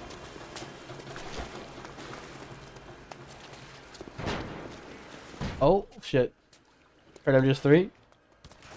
Yeah, remember in MGS3 where you go back to the cabin where you rescued Sokolov? And the Ocelot unit finds you, and you, like, start out underneath the cabin, and you have to take them all out? It gives me... This gives me those vibes. Being in the field again. I was undercover for so long, locked in a life of comfort at Croft Manor. Here there is no comfort at all. The air is frozen, the food is canned and cold. The company, aside from Constantine, is abysmal. But I asked to be here. I need to be here. I do not have the luxury of time or patience. Constantine and I begin this journey together. I've not played Metal Gear Solid 3 since I got the platinum for it. So for I think I played through on hard. and I didn't kill anybody, so I got the Peace Walker trophy. remind me that I'm still There's no difficulty related trophies for MGS3, so you can play through the whole game on very easy. It's probably the easiest Metal Gear Platinum to get because there's no difficulty related trophies. Here, let me pull it up. This was years ago. It was probably among the first 10 platinum trophies I ever got. Oh no. Okay, no, I can pull it up. I gotta go to trophies though. I can't pull it up. Oh Jesus, it's gonna be way back. I mean, we're gonna scroll for like a long time and look at all these games I haven't finished. Even past Dante's Inferno. Okay, we scrolled too far. Where is it? Where is it? There it is. Well, it had the easy gun. So if you had the easy gun equipped, you could never be below 80% camouflage, even when you're like up and running all throughout the jungle. Yeah. Where is it? 2015. March 2015. Not March, it's September 2015. It took me a while too. You can tell where I kind of like took a break. Yeah, it took me like what? I guess I took a break between Ocelot and the Pain, and then I just like went like right through. Yeah, where's Peace Walker? Okay, Peace Walker. Finish the game without killing anyone. This was pretty challenging until I realized that the explosive barrels don't count as killing anyone. If you shoot the explosive barrels and the barrels kill them, it technically doesn't count as killing them. They were the hardest trophy? Probably this one. It was either King of the Jungle or It Ain't Easy Being Green. So King of the Jungle is just tedious. And this is also tedious, but it's also somewhat difficult. Oh, hey, what's up, Mini Week? Posture check indeed. So, it ain't easy being green. You have to shoot all 64 of these frogs. There's basically one on every map, and I used a video to like show me where they all were, and then I saved afterwards, which like saving in Metal Gear Solid 3 basically just saves your checkpoint. It doesn't necessarily, if you like walk into a room and do something and save, it doesn't actually save what you did in that room. It'll load as you're going into that room. It basically saves a checkpoint. So that was annoying because I basically had to like shoot the frog, leave, and then come back and then save to make sure I didn't miss them. So that was tedious. King of the Jungle was also tedious because you have to capture, I want to say you have to capture every single like everything. You have to like capture every kind of fruit, every kind of plant, every kind of animal. Like, you have to capture all of them. And 3 of them are in the final boss fight with the boss. You have to capture Solid Snake, Liquid Snake, and Solidus Snake. There's 3 snakes in that area that don't attack you, and you have to capture them all while you're fighting the boss. So that was pretty tough. It's probably these 2. Peace Walker's not that bad. Damn, not the frog market. I know, right? Peace Walker's not too bad, and this is, you know, if this was finished the game on European Extreme, like, yeah, there's 3 snakes hidden in that fight, and they're called Solid Snake, Liquid Snake, and Solidus Snake. Yeah, I want to say there's like, I don't remember if this is capture every animal or capture literally everything in the game, but like, you'll basically go into an area and there'll be a checklist of what you have to do. If you're trying to get these in like one playthrough, you're basically playing through the game with a checklist next to you. So it's not the most fun playthrough you've ever had, but you have to get them all in one playthrough because they don't save. I don't think these save between playthroughs. I think you have to get them all in a single playthrough. Maybe repeat playthroughs. I don't remember if Metal Gear Solid 3 has a New Game Plus mode or like a second time around mode. Maybe it does. I don't know. But this could have been a lot harder. Sorry. This could have been a lot harder. Like if you had to get the big boss rank or anything like that. This could have been a lot harder. On the whole, I'd say it's like a 3 out of 10. So there's a lot of fun trophies. Like there's one trophy where it's like, use bees to harass an enemy, or poison a guard. So the way I did that is I caught a snake and I threw it at a guard. He was like, ah! And the snake bit him, and he's like, oh! And he like falls to the ground, and he's like on the ground, like shaking, and I just like shot him. A lot of these you're gonna get like almost immediately. Like I want to say within the Virtuous mission, you're probably gonna get like 10 different trophies.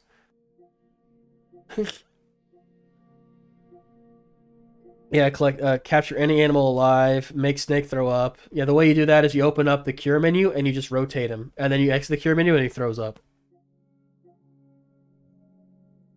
Oh, this was annoying too. See all the first-person views that are not indicated by the R1 button icon. You're basically just holding down the R1 button on every cutscene, and if you forget to do it on one cutscene and you miss something, you won't realize it until you get to the end. The frog single playthrough because you have to shoot them all to get a certain plant. Do you? Yeah. As annoying as this is, oh yeah, so like all these CQC trophies, you can get them in like the first area with the first guard.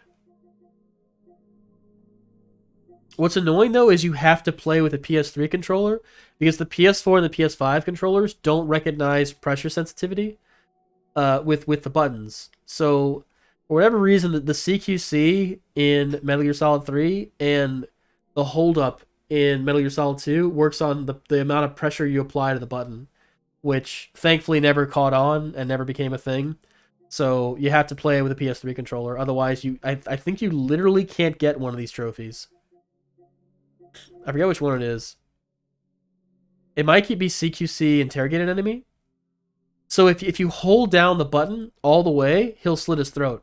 But if you hold it down a little bit, like, he'll threaten him. And then he'll, like, tell you something, you know? So, if you're just using a regular PS4 or PS5 controller, and you press the button, it'll always slit his throat. So there's no pressure sensitivity on the PS4 and the PS5.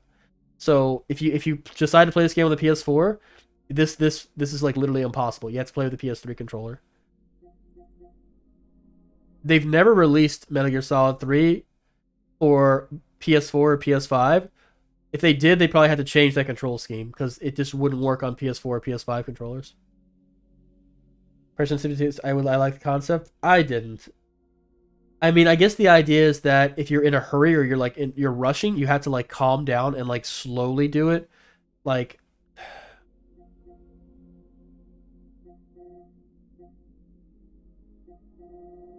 yeah, it's a good one to get through. If you've played Metal Gear Solid 3 before, you could probably get this in just a couple of days.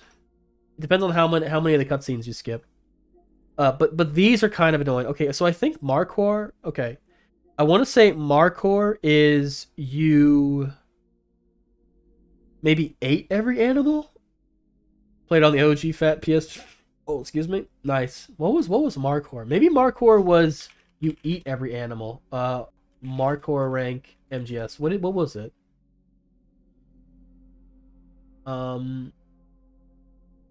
What is Markhor rank?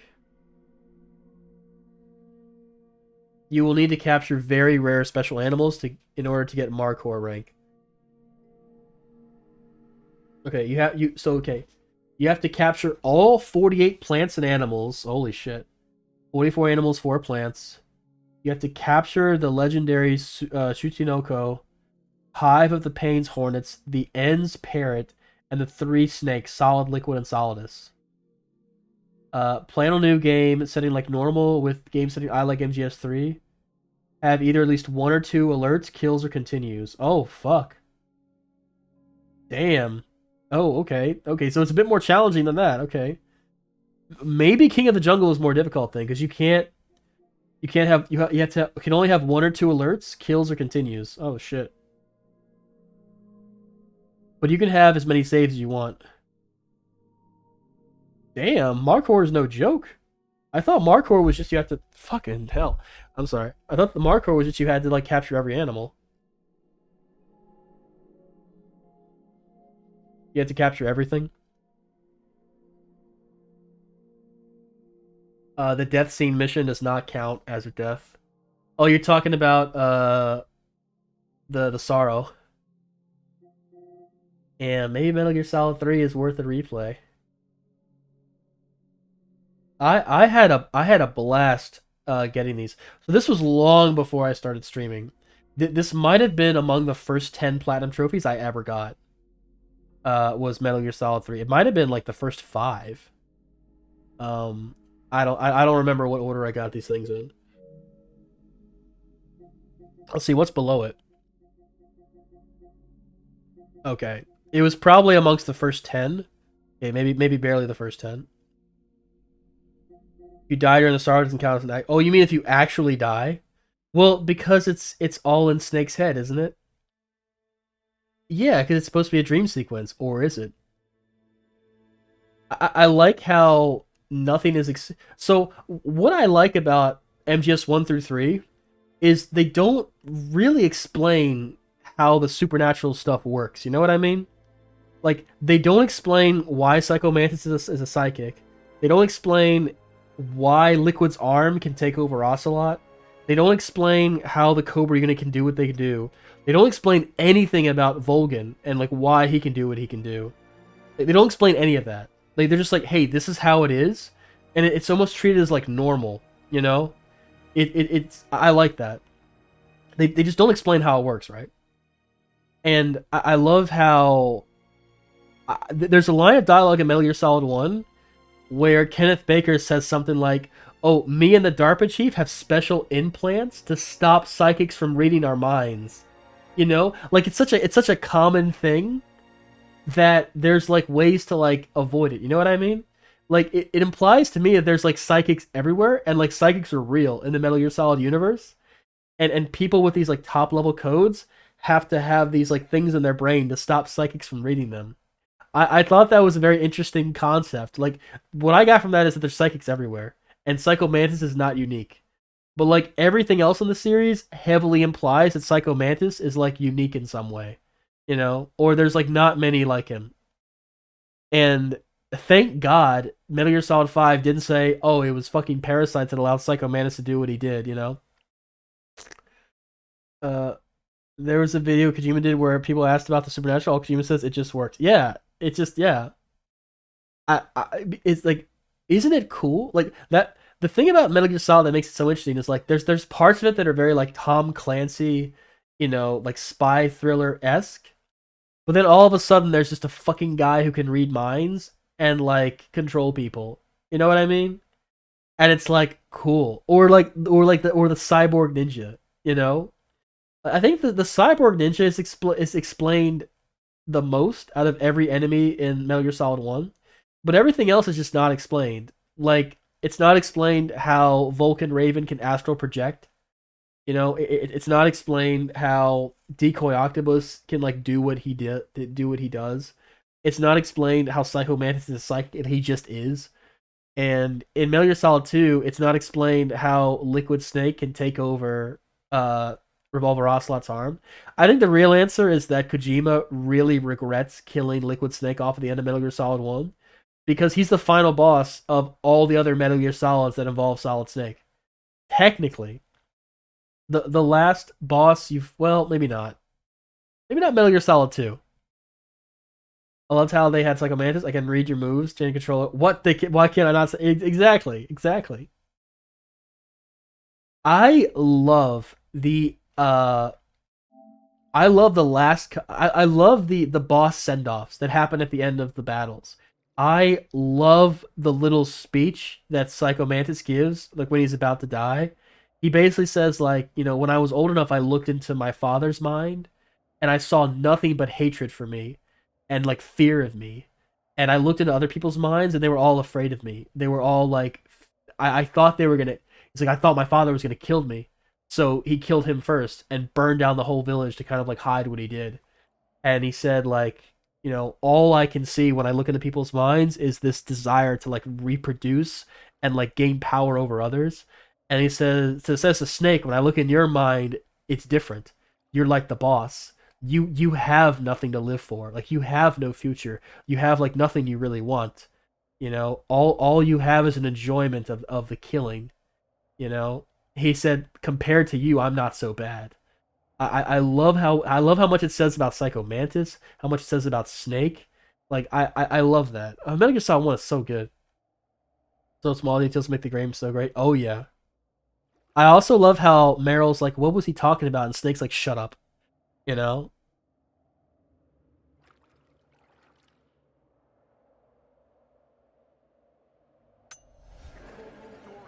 That was like 20 minutes we spent talking about Metal Gear. Damn. Got to get out of here. Of course to get out of here. Death Stranding was part of the MGS universe without announcing it was part of the MGS universe. Because Kojima. So, like, Metal Gear Solid 1 through 3 is pretty consistent. Like, there's not too many plot holes, Metal Gear Solid 1 through 3. Now, Metal Gear Solid 1 through 3 doesn't really work with Metal Gear 2. Because there's a small plot point in Metal Gear 2 where, like, the world has gotten rid of nuclear weapons, which obviously doesn't happen. But Metal Gear Solid 1 through 3 is fairly internally consistent. Once you get to Metal Gear Solid 4, then things start to go a little wild. For Trinity soldiers, aside from the design, there's no identifying tags. They keep themselves hidden, even from their own foot soldiers. I love how Trinity is like, hey, these are just the bad guys. Okay, I understand. They're bad guys. MGS2 was explained already, it was just a simulation. So, what is this? Oh, I see what I'm supposed to do. So, Metal Gear Solid 2... Metal Gear Solid 2 has so many just weird moments, and so many things just like don't really match up with the rest of the series, that, yeah, it does kind of seem like a simulation. What happens if I let go? Can I climb on this? I can't climb on this, can I?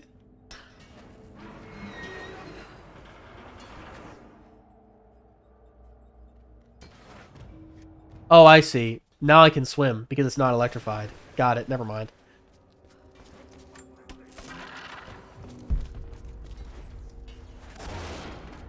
Yeah, if you go by Metal Gear Solid 2 in just the game by itself, it makes the most sense that it's a VR sim because so many things in it contradict like the whole rest of the series, like the idea of the Patriots and things like that. And at the end, I always got the impression that Snake was talking to the player. He's like, "Look, whether it was real or not, take what you experienced and carry it with you. Don't obsess over whether it's true or not. You know, truth is the kind of fiction that we tell ourselves is real."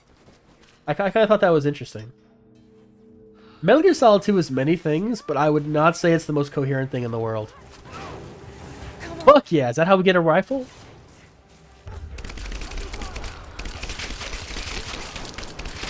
God damn.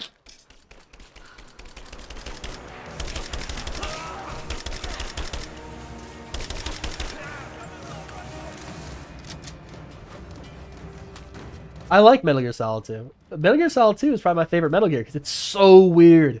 It's like so strange and I love it. Fucking hardest difficulty. Some can't wait to die. Haven't played Metal Gear Solid. I played Metal Gear Solid 4 the week it came out and I haven't played it since. I remember not liking it much. I remember thinking it was kind of a mess. So, Metal Gear Solid 4, like all of those lingering plot threads left over from Metal Gear Solid 1 through 3, Metal Gear Solid 4 tries to address. And they basically try to resolve everything.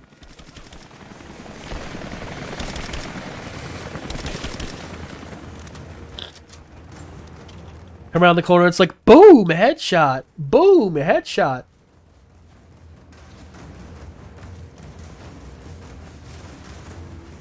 You try to hit me. Try to hit me. Try to hit me. Try. I'm under fire.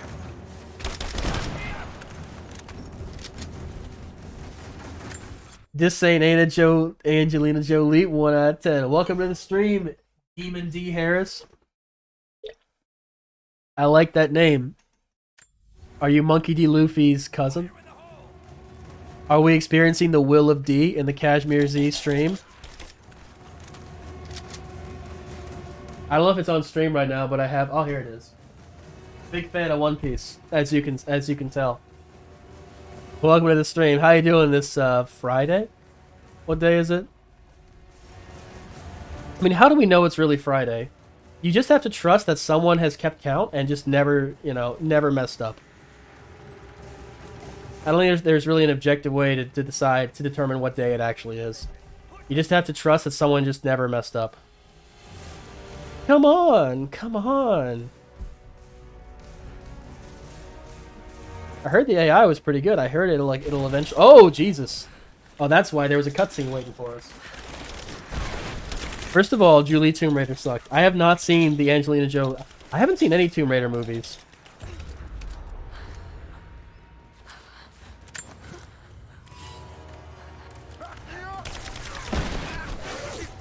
Fuck yeah.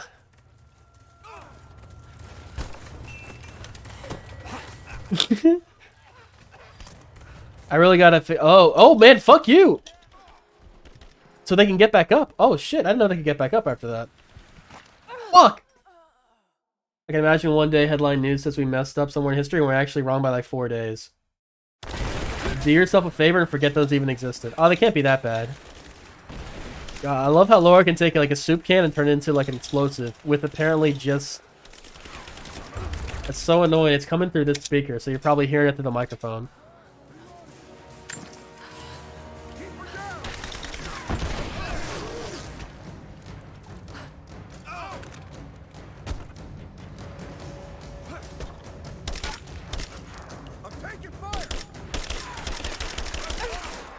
Jesus.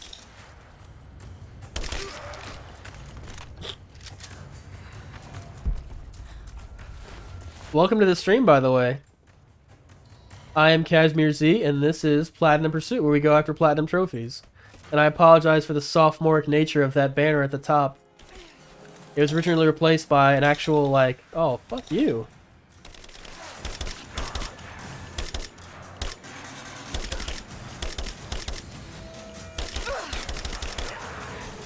Hey, it take a lot of punishment. It was originally an actual banner that actually gave you up-to-date stats about the amount of trophies I had, the percentage completion time of the game you were watching. It was put together by a good friend of mine called That One Estonian, but he decided that he didn't want to do it anymore. I was considering paying him to do it, but I don't know. Let's see. I got a hit!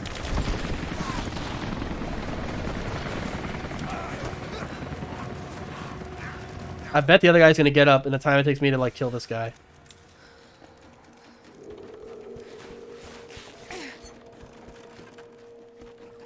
Oh, never too busy to read an audio log. Come on, come on.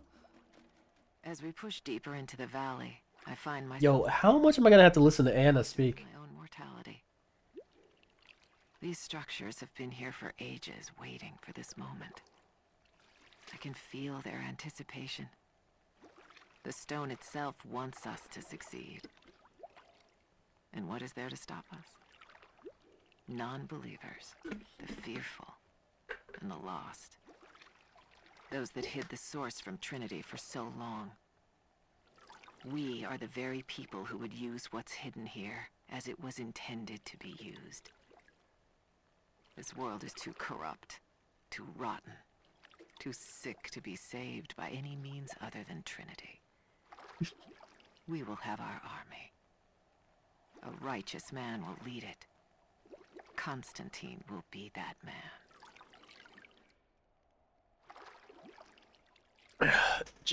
A generic villain wanting to save the world, cleanse it of the non-believers. Yeah, whatever. It's serviceable. It's passable. Whatever.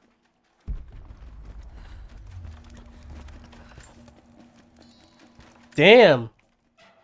Wish I was a master of unlocking, but unfortunately I'm not, because I forgot to get the lockpick. Oh well. I guess I'll have to make a mental note of that and come back, but Lord knows I won't remember. Not until I'm doing post-game cleanup, most likely. Yeah!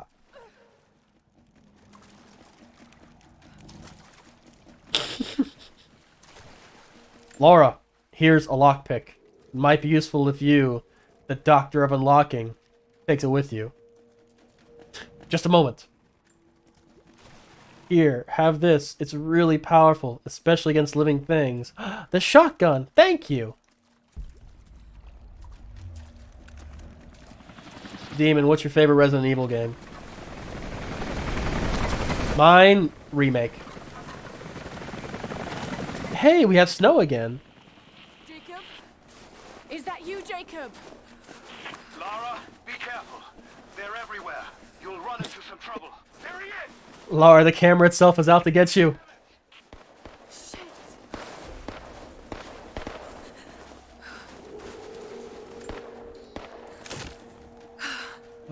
Oh man, what am I gonna do? I'll tell you what I'm gonna do. I'm gonna warm up by the fire. For the first time in weeks, things are Oh, I have skills. What we got? Brawler. Stealth finishers are much faster. Yes. Good lord, I need that. I haven't really played on outside the remake for the first. What? You only okay. To be fair, that's my favorite one. Oh, you should definitely come by the stream more often. I usually play them more around Halloween, but there's a handful of trophies I need to get. So let's see what we got. No. Let's see. I want to say Resident Evil 3. So Resident Evil 3, it's basically I need 2 or 3 more playthroughs. So I have to complete the game on Inferno, and I have to complete the game on Inferno with an S rank, and I have to complete the game without opening the item box. So probably like 3 playthroughs. Let's see. Is this? Oh yeah, Nightmare. Okay, so I beat the game on hardcore, but I've also unlocked the infinite rocket launcher, so it's really not that challenging. If Jill Valentine, complete the game with an S rank on Inferno. So it's literally just like 2 or 3 more playthroughs to like get get this platinum trophy. Maybe I'll do it when I get closer to Halloween. Oh yeah, and Resident Evil 7. I already got this platinum trophy for the PS4, but I decided to do it again on the PS5. I do intend to do 2 and 3 remakes at one point. Not sure if I'm all interested in going for 4 though. Well, So Resident Evil 4 doesn't have a platinum trophy. Well, the remake might, but Resident Evil 4 doesn't. Where is it? Resident Evil 2. Where the fuck is it? Hang on. There it is. So I got 100% completion for Resident Evil 4 on the PS3 and the PS4. Look how long it took. It started in 2013. It took me, what? It took me 9 years to get through the castle, apparently. But yeah, this was a pretty fun 100% to go for. You can do it in 2 playthroughs. There's only like there's only 12 trophies. The only ones you have to like do anything special for is the bottle caps and acquire all the costumes in the game, which just means you have to complete Separate Ways as Ada. And Separate Ways is surprisingly long. Like I think it was like 3 or 4 hours long. It's pretty meaty. I know, right? It took 9. It's like the intro to Metal Gear Solid 5. I'm afraid it's been 9 years. But yeah, I did where's Resident Evil? There we go. I did the PS4 version, right? Okay, so this one only took me 6 years to get through. It only took me 6 years to get to the Master of the Lake, which I think is like the end of chapter 1. But yeah, I don't know. It just wasn't clicking with me. And then I played it on stream and I'm like, this is a fucking amazing game. I don't know why this wasn't clicking with me before. But yeah, no platinum trophy, but we got 100%. And we had a lot of fun doing it. But yeah, we play a lot of Resident Evil around here. Mostly around the holidays. So in the immediate fast reloading? Yeah, sure, whatever. So in the immediate future, what we're going to have is probably a lot of Final Fantasy. So right now I'm playing through Rise. Well, I'm also kind of on leave, so I kind of have a bit more time than normal. So I'm playing through Rise, and at 1900, I'm going to start streaming Crisis Core. So Crisis Core is a platinum that's probably going to happen either tonight or maybe tomorrow. But I went through normal mode, and I got, like the amazing equipment, and now I'm playing through hard mode, like a New Game Plus. You have to beat the game on hard mode to get the platinum trophy. You have to beat the game on hard mode, not go through the whole game. So you can switch the difficulty at the very end and just face the final boss on hard difficulty, and you can get the trophy that way. But I decided to play through the whole game again, basically for the stream. I also recently started. Oh, you got a sniper rifle? Oh, you can just have a sniper rifle? That's cool as fuck. Yeah, we'll keep with the assault rifle. Oh, I can get my uniforms back. Boom. Shadowrunner. She is so cold. Look at her. That poor woman. Yeah. But yeah, I started a new YouTube channel just yesterday. It's gonna have all the VODs on. So yeah. Lots of stuff happening for 2023. Did I already use that skill? Yeah, I already used this. I already used that skill point. Oh no, fast travel is unavailable when scripted set pieces are nearby. Oh, I can actually pick that up.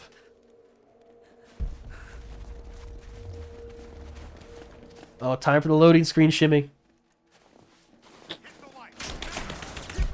Oh, Jesus.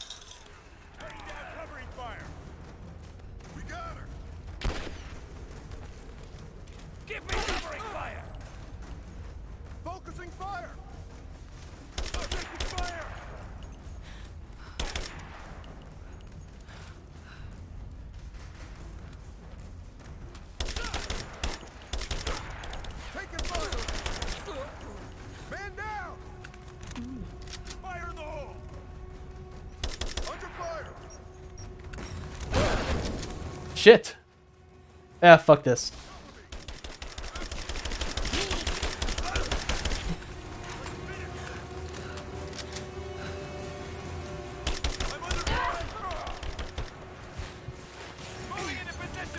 That's why I have healing items. Oh. Yeah, I need dot sight so bad.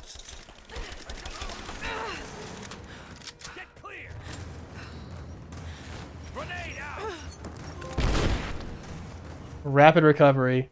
Heal yourself in combat 3 times. Oh. Okay. Oh, shit. I don't know how I'm alive, but I'll take it. Man, I'm just having to heal all the time.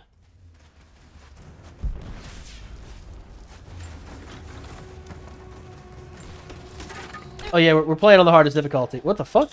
Oh!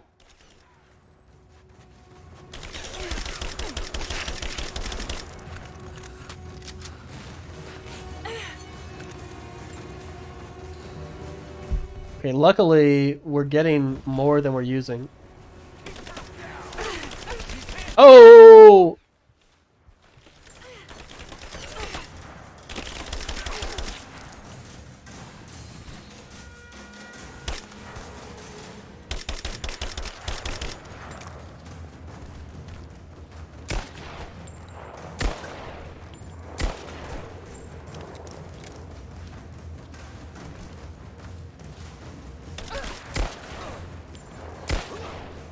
Okay, now it feels like I'm playing on the hardest difficulty. Jeez. These so many healing items. Maybe poison?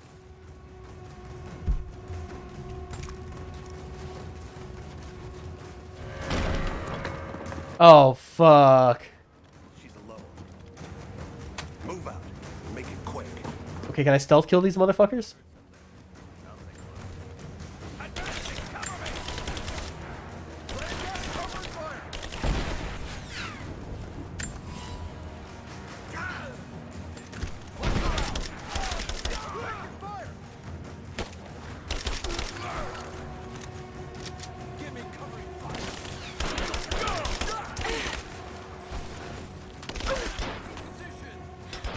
Oh, fuck! They're armored! Come, god damn!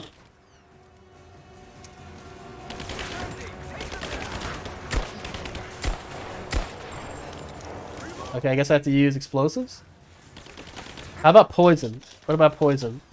Poison arrows. How about that? Fuck, I missed! Hell yeah, poison works! Poison works! Okay, okay, poison works on armored enemies. Fuck me, man. Come on, where are you?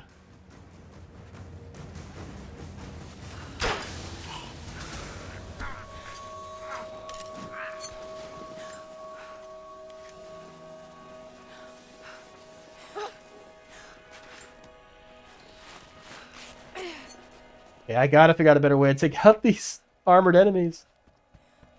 Yeah, I feel like that could have gone a lot better.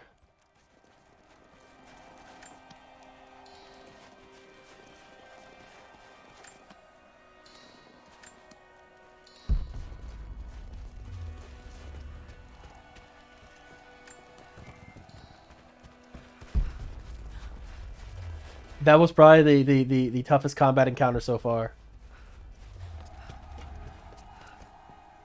Could have also gone a lot worse. That is correct. Oh, wow. I've died a few times? I don't know. It seems in the stealth sections, enemies have they can do significantly more damage to you. But in these, like, forced combat sections, they don't do as much damage to you. I'm also playing on the hardest difficulty. Well, not the hardest. The hardest difficulty is the same as the second hardest, but you don't have autosaves. And in this one, you have autosaves, so... if you just brute force your way through it, eventually you'll make it.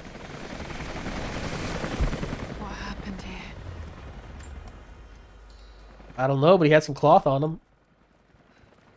Damn, only have one leaf left. Holy shit. Is it Anna? Is it Anna again? Deeper into the valley, I feel reassured that this is the work I was chosen to perform. My stigmata itch with sensation. It is a constant reminder of my higher purpose, of my singular position in this higher purpose.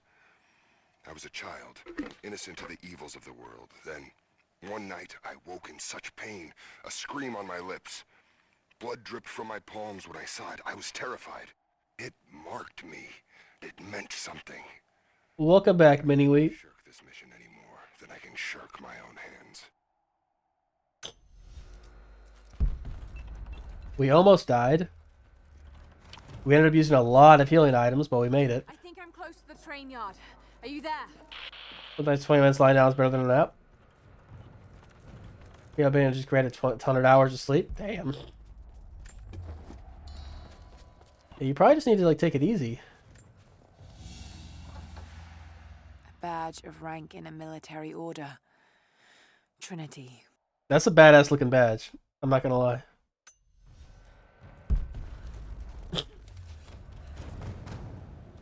We're over here getting killed. Soviet plaque. Are you talking about your banner? Yeah. For their crimes. Bit grim. I need to do something with it. Maybe do something like what Hawks does. How much did he that site writing? It's not much that. I think it's a lack of interest. Estonian just doesn't have an interest in it anymore.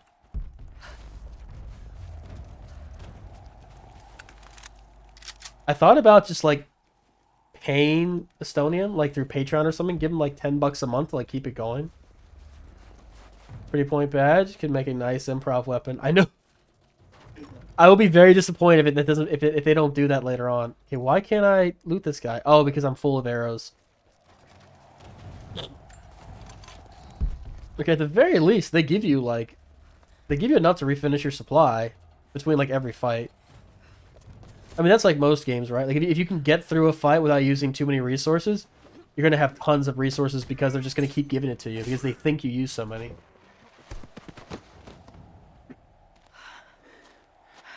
What took you so long? I thought I lost you back there. Not a chance. Thanks for getting me out of that place. Hey, no problem, boo. We can get up through there. Oh no! Is it like a running? Oh shit! Maybe I should play with the PS5 controller. I'm just stubborn, don't use resources and have way too many. Yeah, I sometimes do that too. Oh, the 30 FPS cutscene that only lasted for like 3 seconds. Damn, we fucked.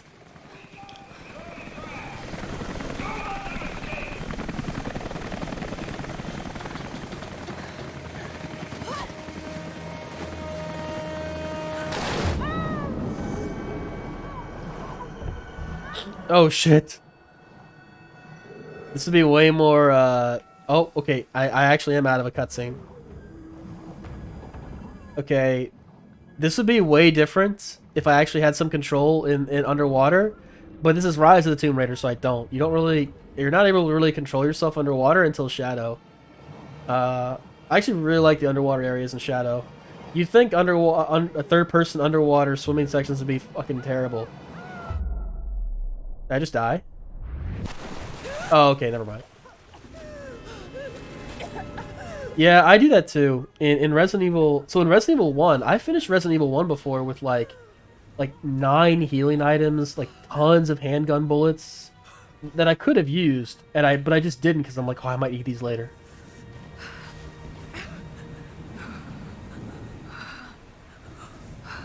The first 3 Resident Evils are actually very forgiving compared to later Resident Evils, the ones that actually have resource management. Oh shit, yo, we running, boo. We running, and we just praying the camera's not gonna go crazy on us and kill us.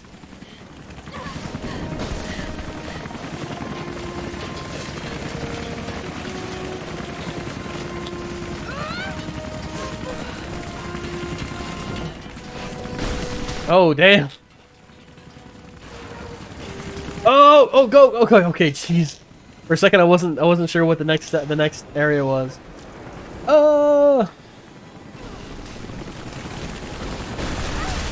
Jesus. Ah, thank God this rope was there. Yay, we found the 30 FPS cutscene. We're on the right track.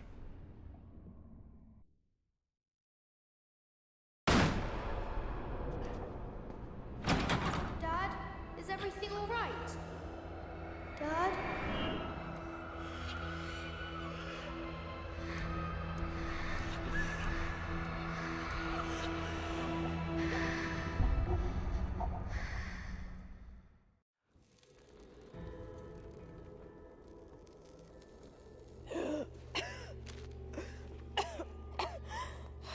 Take it easy. Drink this. It'll help. You could have left me in that river. Would you have left me? I'd have thought about it. Damn, Laura, you're a cold bitch. You think I didn't?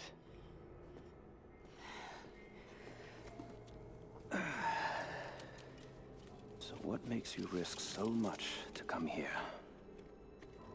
The divine source.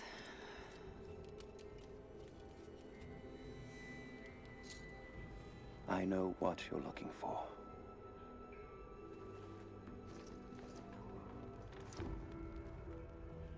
But I want to know why. When I Yeah. it was just my father and I. He was an archaeologist too. In his last years, he was obsessed with myths about immortality. Of course, no one believed him, including me.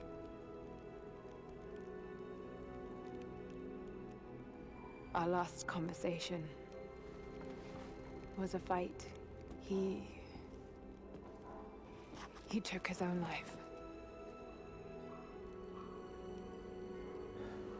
I thought I'd come to terms with it, but... Something else happened. And I saw something that I thought was impossible. It changed everything. I realized my father was right. He died alone and broken. But he died for something. So you believe the divine source is real? I honestly don't know. But if there is any truth to it, I have to find out. It needs to be researched and studied. It could make a difference to the world. It's not something to be hidden away. A difference is not always for the best. Would you wish Trinity to have the secret to immortality? Of course not. Then I would ask you not to abandon your quest, but to alter its path. Join me and my people. Help us repel Constantine and Trinity. Then after that's done, and you leave our valley untouched. But knowing that you've done the right thing. no. I'm sorry. I can't do that. Can't. Or won't. I'll fight Trinity with you, but my goal remains the same. If I give up now... You'd feel like you'd be letting him down. Not just him. I need answers, Jacob. I need to understand. You're leaving. Right now, my concern is for my village. He's the prophet. I called it. He's the prophet. But there may be a faster way through the old copper. There's no way the prophet wouldn't show up at some point in this game. Rest. I'll be back soon. And so far, he's the only person besides Jonah that's not trying to kill you.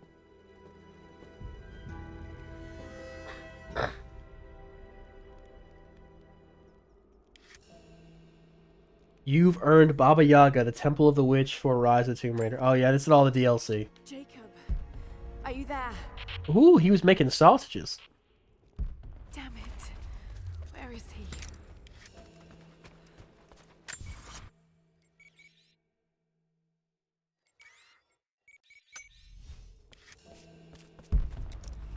Wait, we've been here before. Wait, we've been here before. This is the entrance to the Soviet camp, isn't it?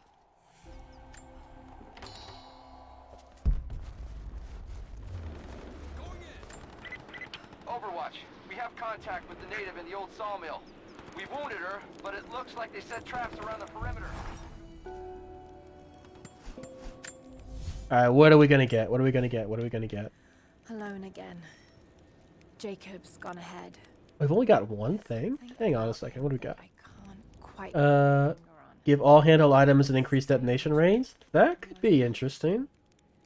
Craft traps on enemy corpses that detonate a deadly poison gas and investigate it. That's very interesting. Sense no judgment from him. Yet, Increase the amount of ammo crafted on the run. Oh, this will probably be good for the long run. Oh, these are really good. he saved my life. I'm gonna say crafting. It'll make my resources last longer, and it'll give me more stuff in the long run.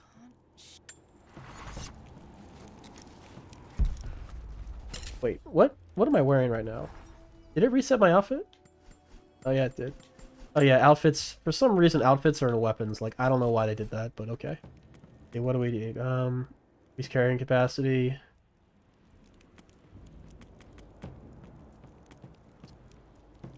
Increase the explosive arrow radius. Well, I don't have explosive arrows. Increase melee damage. Whiteout.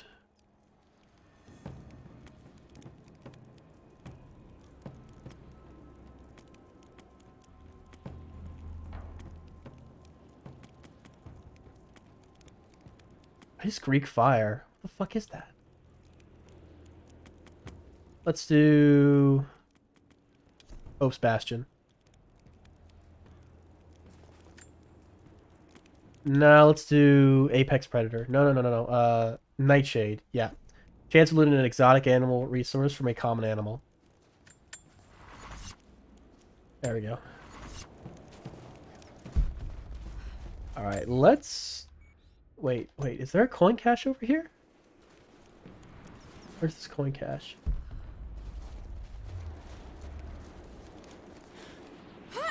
Dude, I thought it wasn't gonna latch on and I was just gonna die.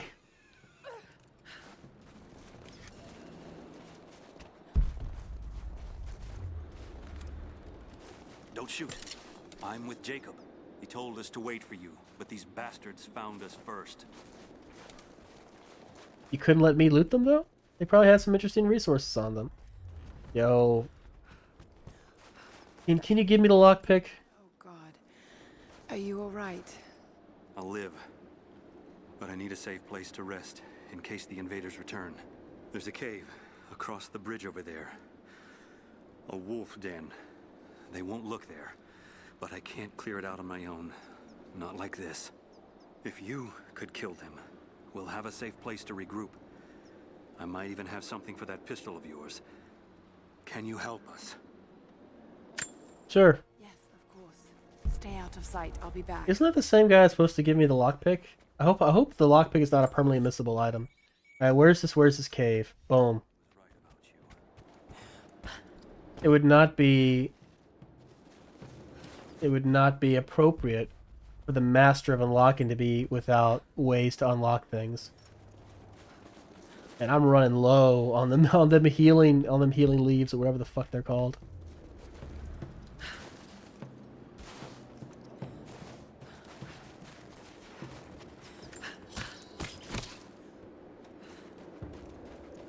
This is it, right? Yeah, this is it. Let's see, do I have... Oh, fuck, that wasn't a good idea. Couch bleeding into darkness? Oh, yeah, there's 5 caves you can explore. Alright, so where are these wolves? Where are these wolves? Okay. I don't have a way to open that way up. I guess I can go this way? There we go. Where are you? Where are these wolves? Oh!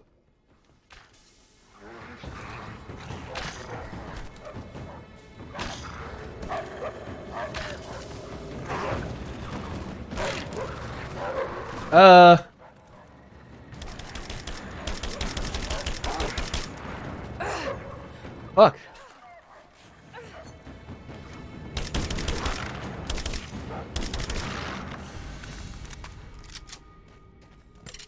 Well, that could have gone better, but it also could have gone worse.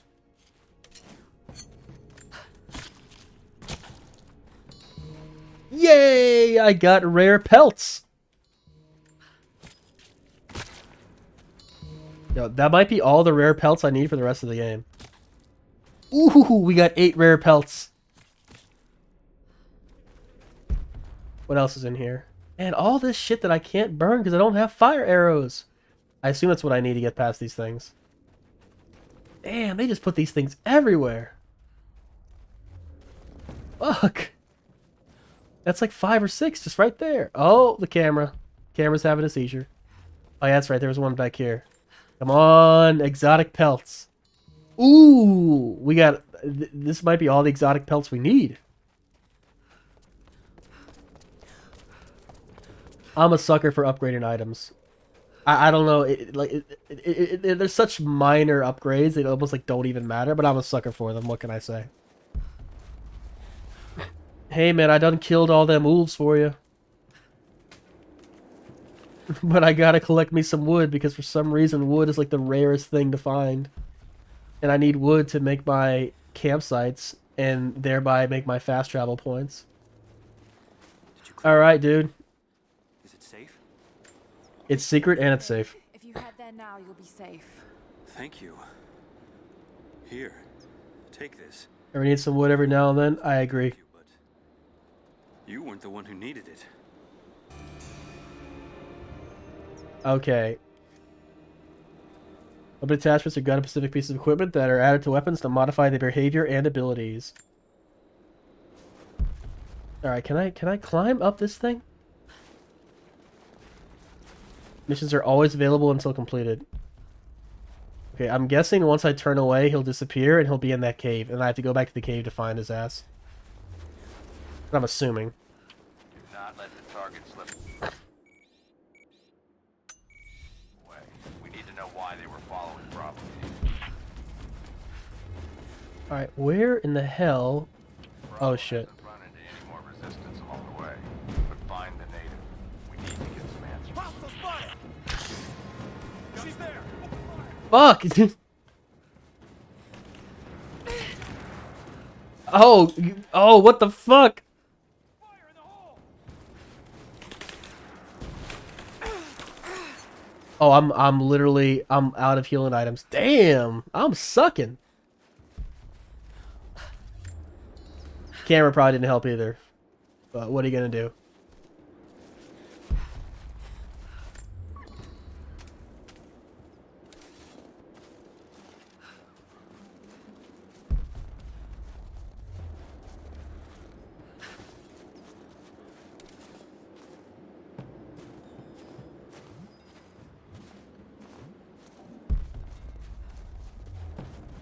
One thing I really liked about Shadow of the Tomb Raider, once you killed enemies, they just never came back.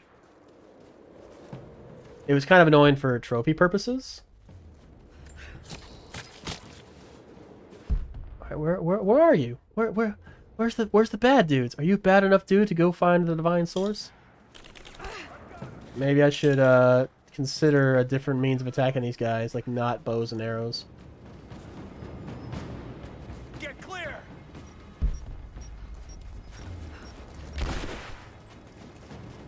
Advancing! Cover me! I got the cover! Fake cover trick. Come on, Uncharted. Come on, where are you? Oh! She's hit!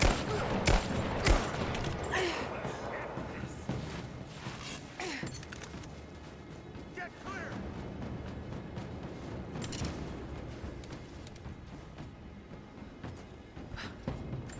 God, why can't I have a shotgun? Oh, fuck!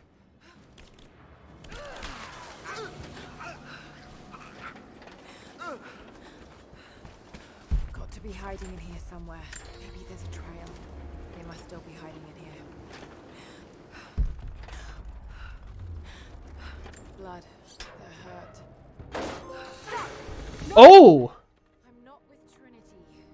My Baba Yaga. Oh, okay, so I've stumbled into the DLC without meaning to. name is Lara, and your gun isn't loaded. I can see the cylinder is empty. The firing pin never worked anyway. You're hurt. I just need to sit down for a moment. And me too. Was it? Because I don't have regenerating health on this difficulty. I could use your help. I hope you fully heal at,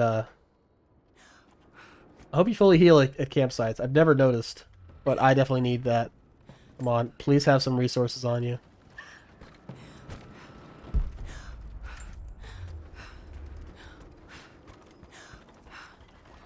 Jacob's people were forced to work here.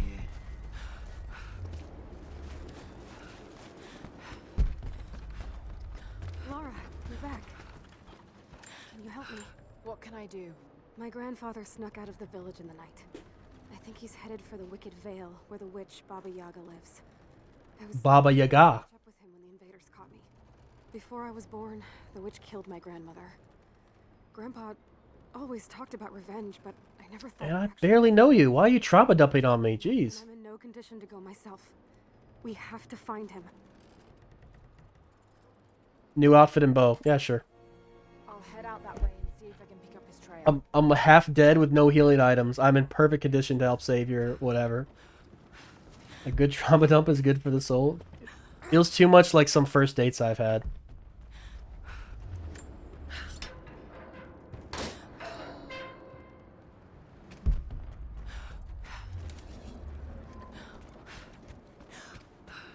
I need some healing items, bro. Yeah, we probably are.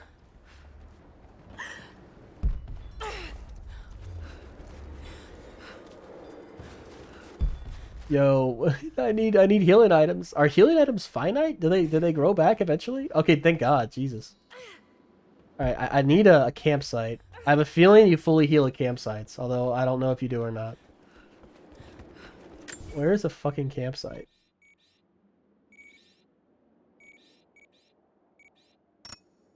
Oh, that's underground, isn't it? Fuck me, man. Yeah, there's campsite over there. Or base camp. Not campsite, base camp. There's this girl, she's a friend, I guess now, but we still have sex. And she was talking about a date she went on where the guy just like within like the first 20 minutes of sitting down, he starts talking about his family and just like you know, like saying really personal stuff like right away. And she's like, "Damn, dude." So she starts doing it too, you know? And are there like wolves down there or something?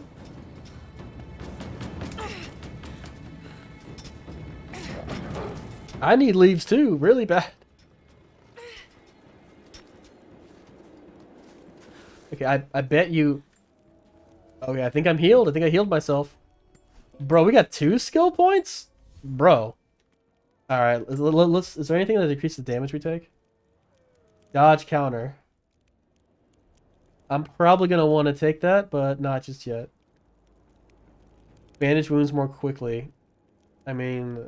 is there anything that makes him heal for more or something? Double shot. Simultaneously fire up to 2 arrows at separate locked targets while zoom... Wait. Simultaneously fire up to 2 arrows at separate locked targets. Okay. Fully charged bow aiming remains steady for significantly longer. A headshot indicator will appear when successfully aimed over an enemy's head. Okay. Increase the amount of natural crafting resources gathered from each source. Oh, fuck yeah. Look at this! Oh, it increases... Oh, it increases the amount of shit I get! Oh, this is gonna help in the long run. Fuck yeah. Alright, we wanna... Okay, now we got about 1 million... Now we got like 1 million bows we can... Okay. See, what's a better bow? Death's Breath. 36% complete. I don't know what that means. 44% complete. Alright. Let's do Death's Breath. Bro, that looks badass.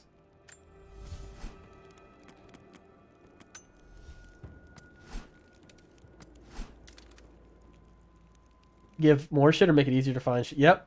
Especially the earlier the better. Did I upgrade this?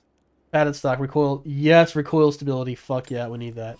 Oh wait, didn't I have the option to like attach stuff? Pistol sight. Okay, it automatically applies. The name like Death's Breath, it better be good. I know, right? Never get more XP perks, in my opinion. Well, okay, so the first thing I did was Avid Learner, which gives you more XP when you like find shit. But like the earlier you get it, the better. You know what I mean? Like it makes no sense to get it like later on, because like if you're already most of the way through the game, what's more XP mean at this point? You know what I mean? Like it gets less valuable with like the further you get in the game.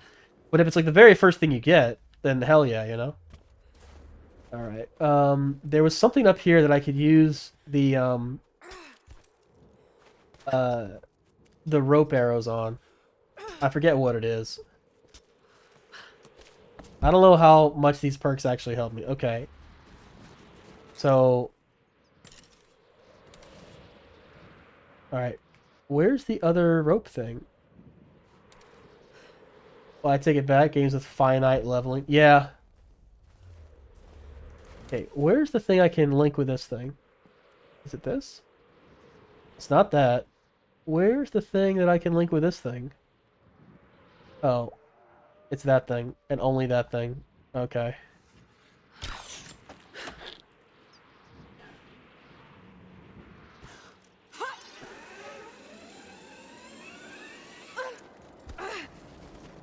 Okay.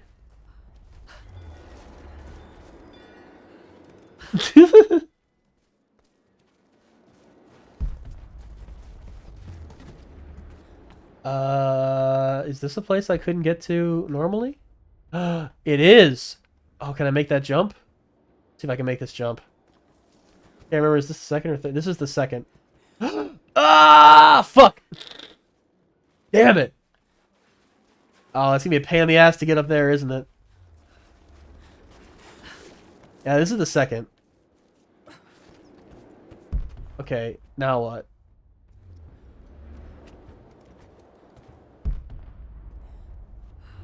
Oh, my lord. God in heaven.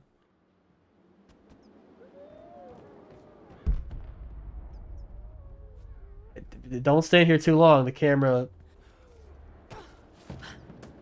Okay. Oh, wait, okay. Yes! Come on, come on! Fuck.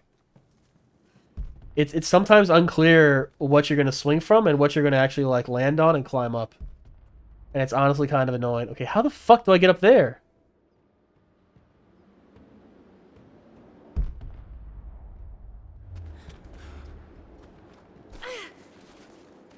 Where are these wolves?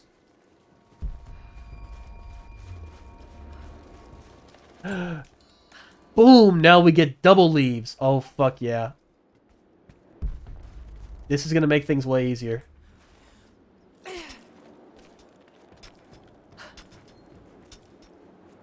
Have you played the newer Tomb Raiders, Mini-Wheat? Alright, I'm trying to get to that fucking communications tower so I can get... Can I do this? Can I climb on this? Oh, that's so annoying. I thought I could only do that with that thing, so I guess I just wasted. Okay, we did it!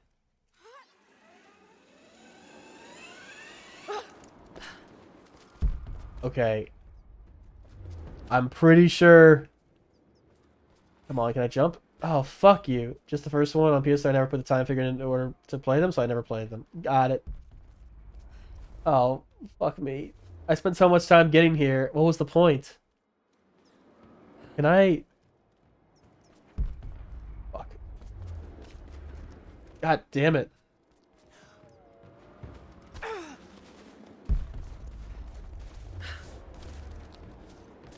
Yeah, I got this one from PS Plus time. I got Shadow. Can I jump on that? I got Shadow from PS Plus. And at the time, you could buy a season pass for like $2. So like all the DLC. So like there's like 7 DLC for Shadow. There's so many. And so I basically just did the entire game and all the DLC. And I got like... There's like so many... I think there's like 100 trophies altogether. This one has 125 trophies. Like there's so much to do. So much content. And how in the fuck do I get up there? Is there a thing to climb that I can... Oh!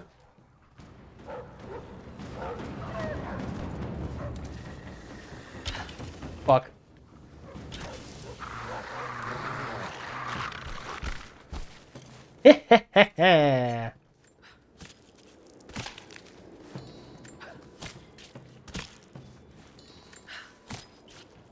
Yeah, I consult my somewhat neatly organized backlog and see. My backlog is a fucking disaster. I'm like so lost. But the more lost I am, the more resources I pick up, and the more prepared I'll be when I finally figure out what the fuck I'm doing.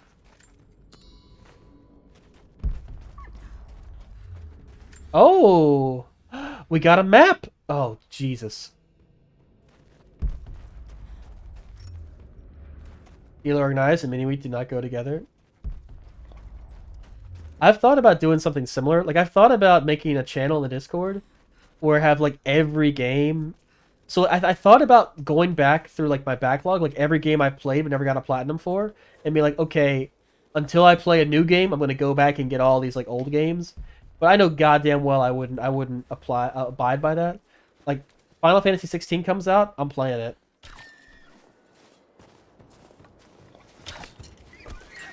Fuck.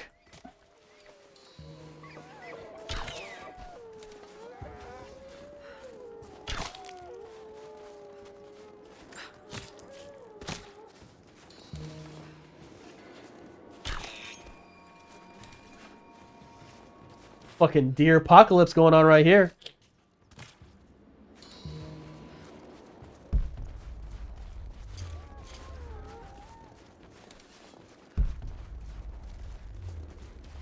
Alright, is there anything that's like nearby that I could just like pick up? Ooh, a strong box. How do I get... Okay, I'm gonna go back and get the strong box.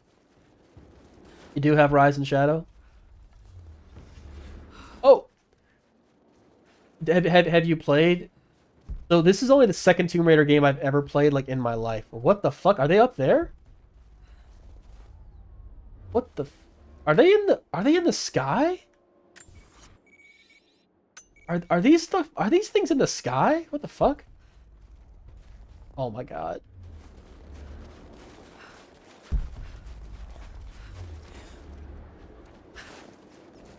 Oh, okay. Just randomly found a cache. Hell yeah. Both Rise and Shadow have over 200 trophies. Yeah, I know, right?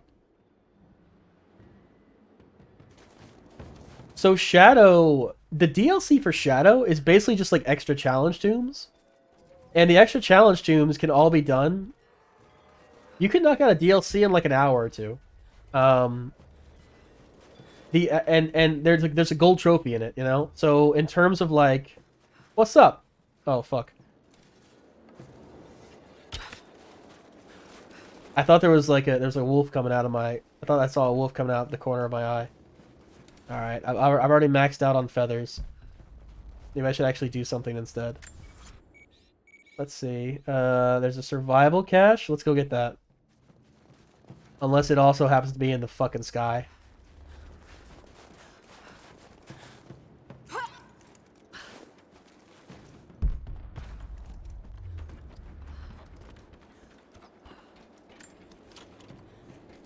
But yeah, have you played any of the, like, what have you played any Tomb Raiders at all, I guess?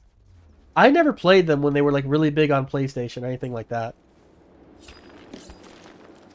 What do we got? Oh, 3 cloth. Great. And 35 XP. Jesus! This shit's gonna get me killed! Ooh, what does that connect to? Oh, I gotta go all the way over there. Oh, wait. Okay. Can I climb up there? Oh, I can climb up that way. Give me that salvage!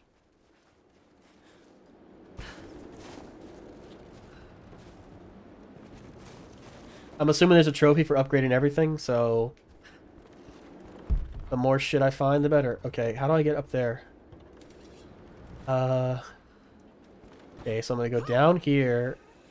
No, this is not what I want to do. But now I've done it and I have to live with it. Dude! Ah! Fuck. Did I just, like, screw myself?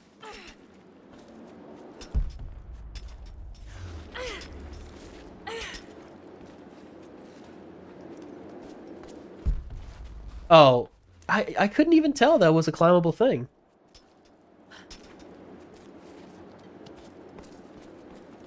Give me that.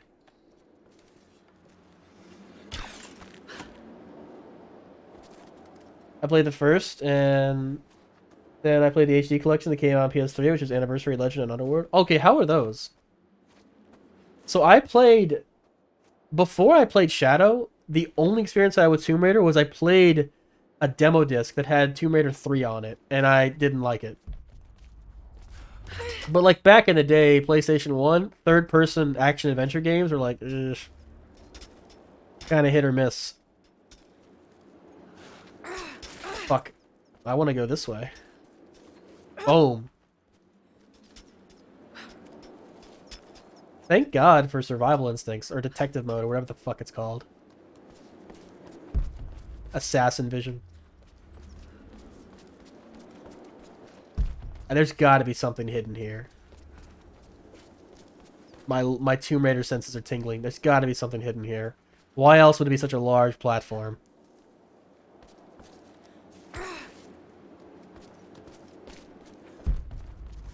Okay. Boom. Alright, what the fuck is up here? What we got? Oh, this was the strong box I was finding, wasn't it? This thing fills out the map, right? I forget what these packages do. Map updated, secrets revealed. Cool. Is that a little air vent? Can I go inside there? How about I shoot it?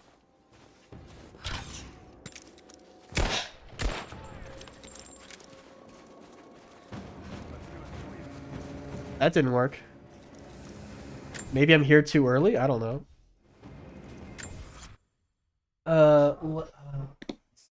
Legend and Underworld blend together in my head, but one was okay and the other wasn't so good, but I couldn't tell you which was which.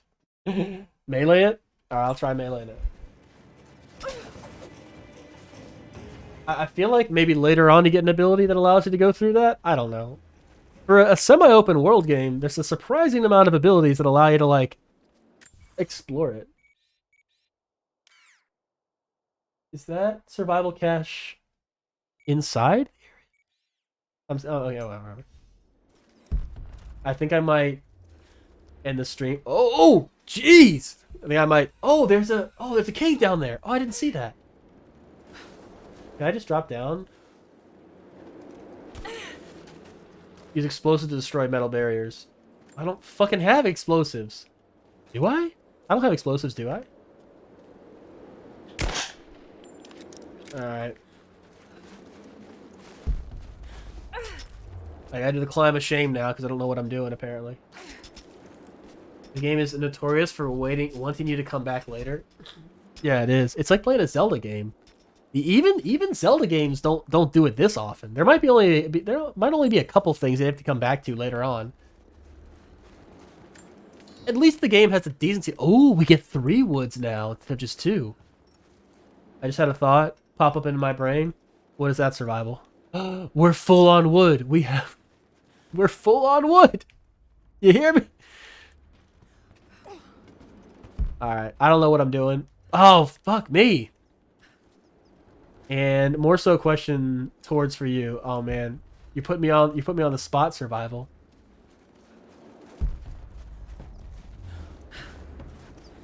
Survival's like, hey motherfucker, where's my Final Fantasy VIII? You're playing 2 games right now and neither one is Final Fantasy VIII.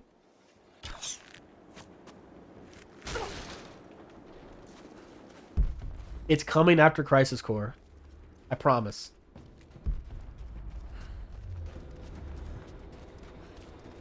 But Final Fantasy VIII has like a lot of missables. Maybe not that many, but what do we get? What do we get? What do we get?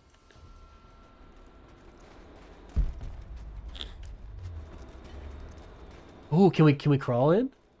No, that's nothing. Okay, never mind.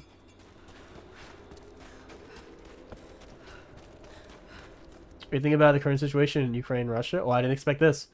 The fact that media entertainment has taken full advantage of the situation and producing movie show based on the current issue. What do I mean? Like what entertainment? I can't think off the top of my head what kind of entertainment's been produced from the Russian-Ukrainian conflict.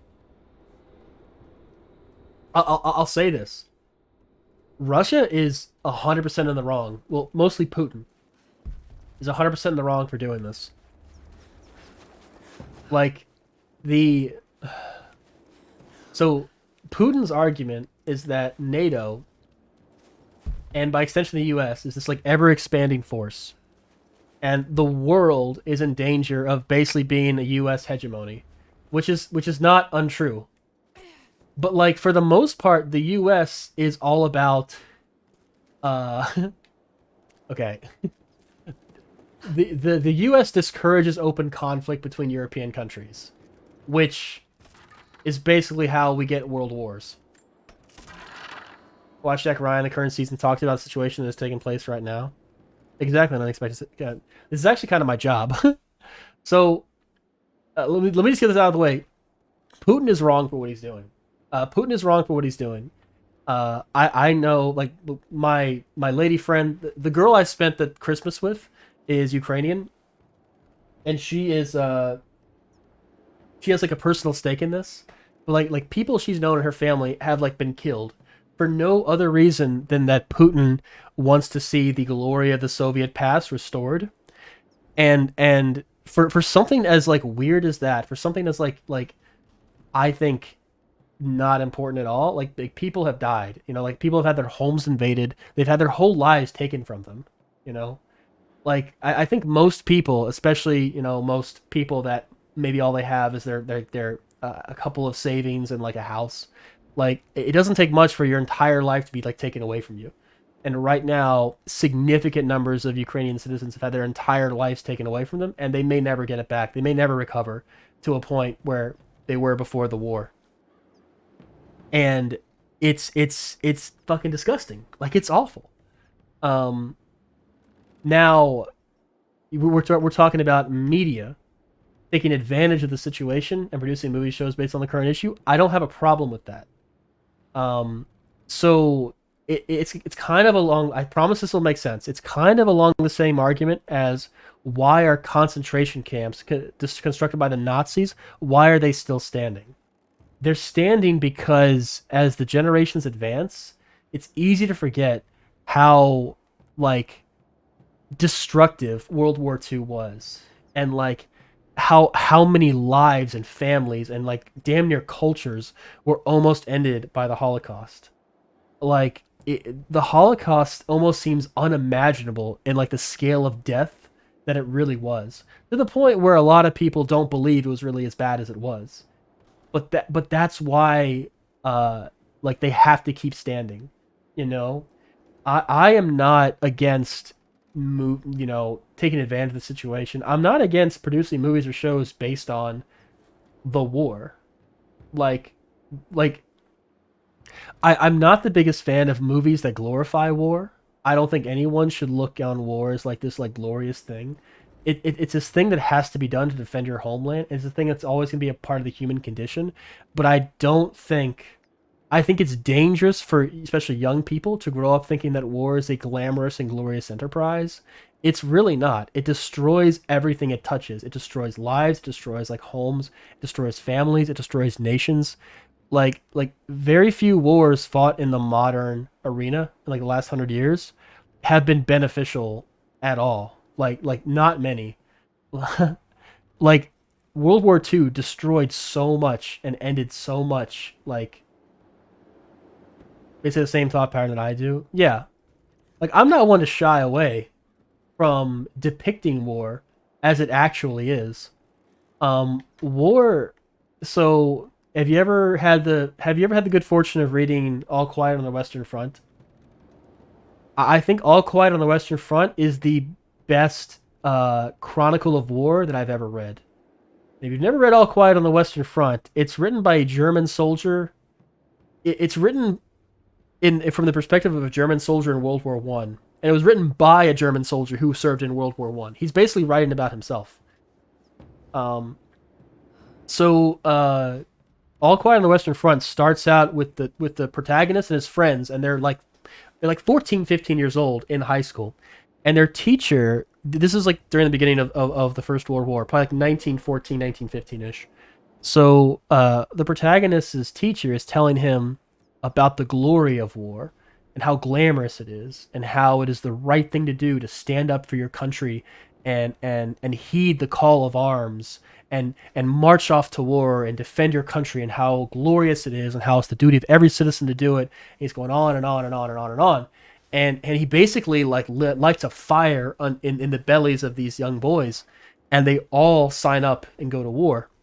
And in the book, there's a almost like a time skip of a year or so, and a year's gone by. Half of these boys are dead, and almost everyone alive is angry at basically how they feel they were lied to. The protagonist feels like they were selected because they were not smart enough to realize their teacher was lying about war, and that war is being this glamorous, glorious enterprise. It's not like that anymore. The weapons of war are such that they grind up and make mincemeat out of like humans. It's not like the old days when you would actually go out and face enemy in open combat with a sword and a shield. The trench warfare of World War One was like so dehumanizing, and so many people were lost for just a handful of inches gained. Trench warfare was like nothing the world had ever seen before. Industrialization basically turned war into a meat grinder, and so many people died for so little gain. And the protagonist basically feels that they, the young, have been sacrificed for war. They haven't been gone off to fight in a war. They've been sacrificed in warfare. There's a great scene in All Quiet where at night they're trying to go through no man's land, and they're trying to sneak into like an opposing trench and like throw a grenade down there and like kill the enemy commander. Well, it goes wrong when a sentry sees them, and what begins is like shellings, and the protagonist like basically falls into a trench, and in the trench there's only one French soldier, and he kills him in like close combat, like he stabs him in the face, and he dies almost instantly. Well, because the fighting's going on, he's surrounded on all sides, and the sun's coming up, he can't leave. So he just sits in the trench all day with this dead Frenchman, and he starts going through the Frenchman's effects, and like the Frenchman has like pictures of his loved ones and like letters from his family, you know, and he's like in the letters from his family, it basically says like, you know, I know you said you have no interest in this war. Just get it out of the way and come home. Like, we'll be waiting for you when you come home. I can't wait to see your face again. Because the main character is fairly intelligent. He can read French. And the main character has this like nervous breakdown in this trench, and he's like begging the corpse to forgive him. And he's like, you know, it was you or me. That's the way war is. Like, I had to kill you. You were going to kill me. Like, I didn't mean to make your family sad. I didn't mean to make your family hurt. And he he promises the corpse that like after the war he'll find his family, and he'll say like he'll tell them what a great man he was. And he's just like he's like on his knees in his tears. He's like, please don't think badly of me. And he's talking to a corpse. After a while he kind of calms down, and under cover of night he kind of like goes back to his own trench. And when he gets there, his friends are like, hey man, what happened to you? And he tells them about what happened, about how he killed this French soldier and like what he felt, and like he read through his personal effects. And his friends are like, oh yeah, that happens, you know? And he's like, he basically forgets. He's like, yeah, like why did I go so crazy? Like, this is an enemy. Either I kill him or he kills me. Like everyone has people waiting for them back home, you know, but we still have to fight this war. He's like, yeah, I don't care about this guy. Fuck this guy. And he basically says like, I'm not going to find his family. Like, it was either him or me. He would have killed me and he wouldn't have done anything for me. So fuck it. You know, it's just like this roller coaster of emotions where for the briefest of moments, he remembers that life has meaning and life is relevant. And then immediately he's like, fuck it, it's war. It's either him or me. You know, he starts looking at life as this expendable thing in this like meat grinder that is modern warfare. It's a kind of a frightening book of how accurate it is. There's one of my favorite sequences is when he goes home on leave. And he and like like all anyone can talk about is like going home. They're like, oh, I can go home and I can just forget this war. And he has a chance to go home on leave for a little while. But when he goes home, everything seems so different to him and everything seems so alien. And the things that used to give him pleasure, like reading and writing and drawing, they don't give him any pleasure anymore. And he feels like an outsider because no one else understands how horrific the war really is. And when people talk about the war, they're like, why don't you punch through the French line? It's not that hard. You could take Paris by the winter. Just give it the old gusto. And they don't understand. They haven't seen like they haven't seen friends like die in front of them, and they haven't seen like body parts flying through the air. And he can't really explain, what it feels like to like go to war. Anyway, I think All Quiet should be. I think All Quiet is required reading for a lot of high school students in some states. Not all of them. Probably not red states. All Quiet is a fantastic novel. It's really, really, really good.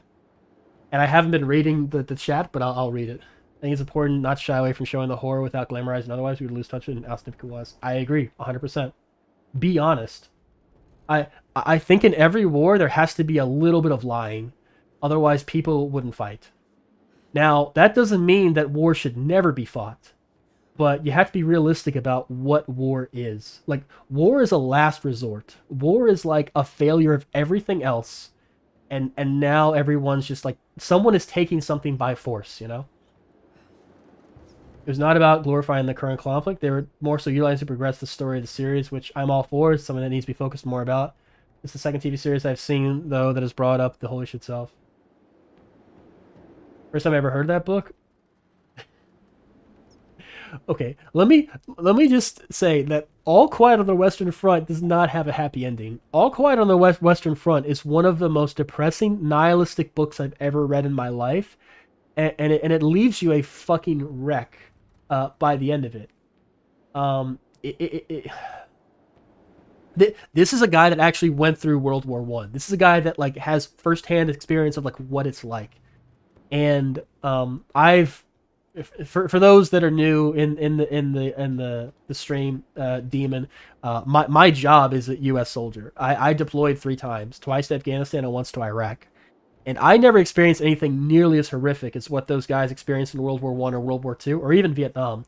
So I'm not gonna say like I know what it's like, but I sympathize with the main character when he talked about going home and how weird it felt and how much of an outsider he felt like, and that you hold up your hometown and your family on this very high pedestal when you're deployed.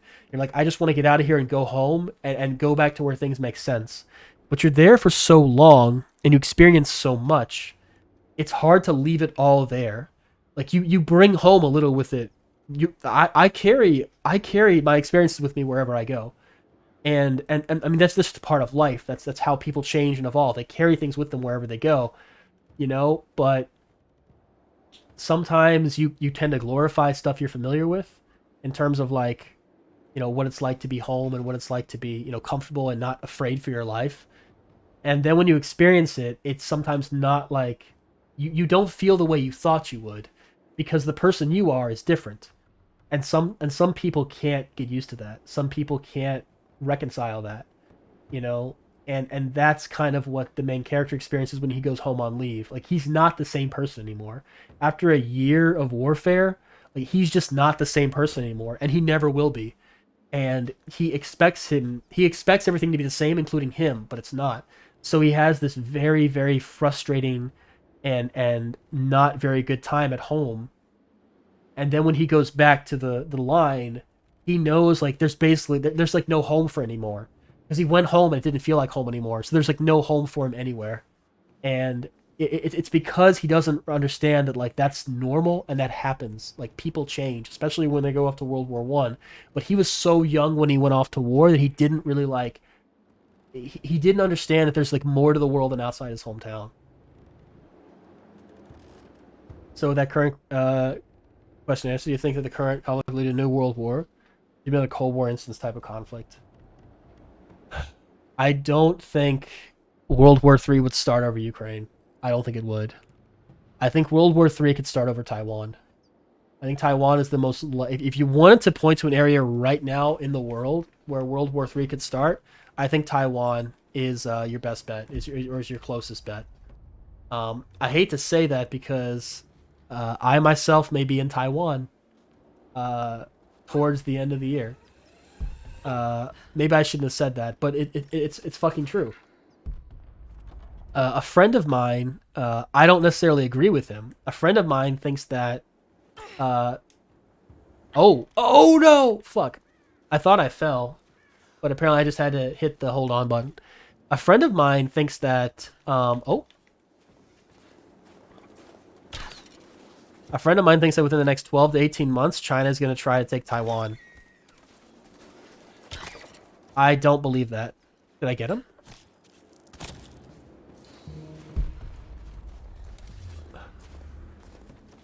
My grandfather always tells me that he always felt alienated when he came back from Vietnam. Even now, years later, he still feels like he does not belong in civilian life. It's real, man. It's real. So probably my most stressful deployment was my second deployment. My second deployment was really rough. I'm not going to talk about it too much in detail. It's not like I have a hard time talking about it. It's just that I don't want to, like...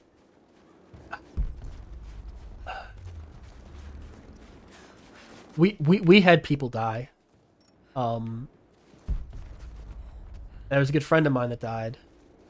And, it's rough because everyone's always so young. Like, the people I knew that didn't come home were way younger than I am now. Like, if I met them today, I would call them kids. Like, there was so much of their life they had left, and it's unfortunate. But when I came home, so I came home, I went to bed, and I woke up, and I went to the PX. And I wanted to go to like a food court, you know. I wanted to have like, you know, some greasy American food. Well, when I went there, it was so crowded, and there were so many people there, and there was so much going on. I kind of had a little panic attack. I was like afraid. I was afraid because there's just so much going on and so many people that I had to leave. And for a while, I thought that I would just never be able to be around crowds anymore. But after a couple weeks, I kind of got over it, and I was able to like be in crowds again. That was the only time I ever noticed like a very tangible like effect from my time over there. But it was very brief. I didn't feel it nearly as much as like some other people have. So I don't want to say like it's affected me in any like profound way. But for a couple weeks, I was just terrified of being around crowds. Like if I ever wanted to go someplace, there could not be a crowd there. I would just like freak out. But over time, I kind of like got under control and it became more manageable. I don't know where the fuck I'm going. Scary thing is I feel like China would try and would try. It's a huge focal point of technology at this point, given what C-19 has done to the economy. Yeah, COVID-19. And China's brought quite a good amount of floor. So China wants to... So China... President Xi feels that China's place is at the top of the world. That like China is a great power that had been laid low by colonial powers in the 1800s, like roughly 1850 to 1950. China calls it the century of humiliation, and President Xi feels like that was just a bump in the road in China's history, and that under him and under the Chinese Communist Party, they are growing again, and they are going to be a world power again. And the way they see it, Taiwan is a part of China. They're just a rogue province that will eventually be under control. But they're also not stupid. President Xi knows that if he were to try to like attack Taiwan now, he would lose. He and the rest of China would lose, and it would be a disaster. So China has been spending a lot more on their military in the last couple of years. They are number 2, and they're building more carriers. So if China, the biggest thing that China has to worry about is the United States blockading the Strait of Malacca. If the United States blockades the Strait of Malacca, the Chinese Navy could not stop them. And China is basically on a countdown. They only have about maybe 100 days of oil before they just run out. Oh my god, what the fuck?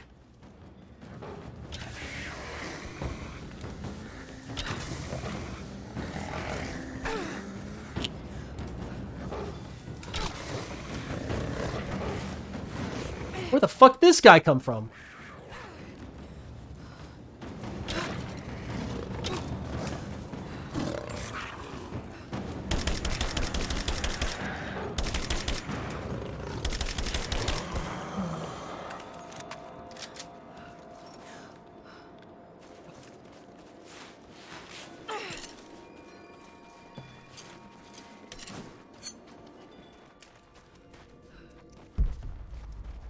This is something I can talk about a lot.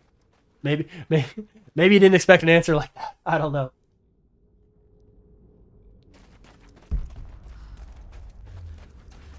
Oh, Jesus, man. I'm actually looking for a place to stop because I'm going to be back at it again with the Crisis Core stream at 1700 or 1900, but I want to eat first.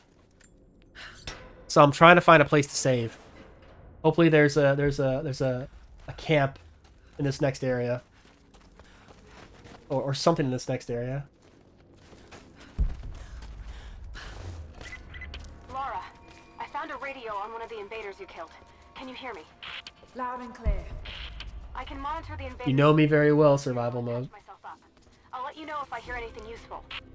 Private Mini-Wheat knows that when the character on the screen stops moving, or I pause it and I just leave it paused for a while, he knows some shit's going down. He's like, oh, I gotta listen to this. Hell to the yeah! We got a base camp.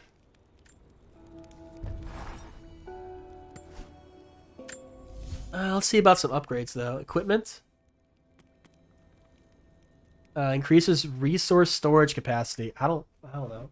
Large pistol ammo pouch. Oh. Yeah, sure, I'll take that. What's this? Increases for rifle ammunition. What's this for handgun? A pistol. Okay, I don't know. Sure, why not?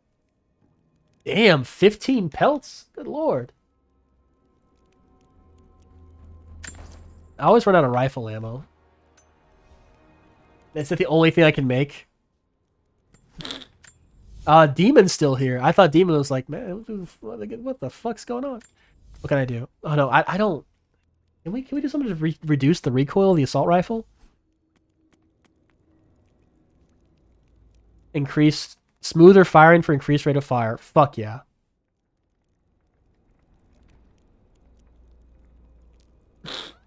Demon's like, who the fuck is this guy? You imagine someone's like, oh, hell yeah, Rise of the Tomb Raider gameplay. And I'm like, yeah, so one of my favorite parts of All Quiet on the Western Front is, and you're like, what the fuck? And click, bye.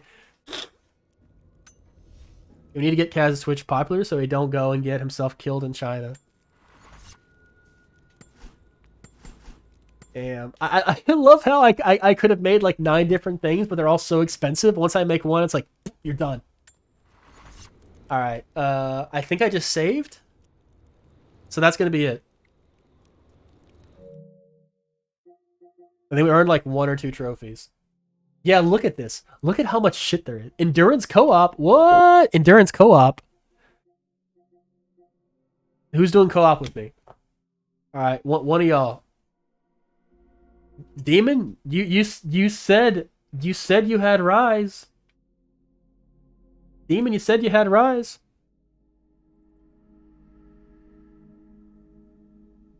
Escape the forest after surviving 10 days with at least 20 artifacts? This looks like a giant pain in the ass. I don't have it on PlayStation. Demon is like, co-op, that's gonna be a no from now. That's gonna be a no for me, dog. Well, I'm gonna have to do it. I gotta get 100%. Alright, Croft Mare doesn't look too bad. Did I already... Oh, I already started Baba Yaga. What's endurance? This... Oh god. This looks like a giant pain in the ass. Damn, I don't want to have to carry Kaz. Anyways, I need to poo. Me too. I'm going to end the stream. And I'm going to get something to eat. And I'll be back at like 1900. I also got to go to the bathroom really bad right now. You can see I kind of like moving in my chair. But that being said, I hope you guys will join me in about an hour. And I'm going to be playing Crisis Core. And it's going to be the easiest playthrough of Crisis Core you've ever seen. Because I've got like the best gear and the best materia in the world. And I'm just like one-shotting everything. Alright, everyone. Hope to see you in about an hour. Take care. I'm back.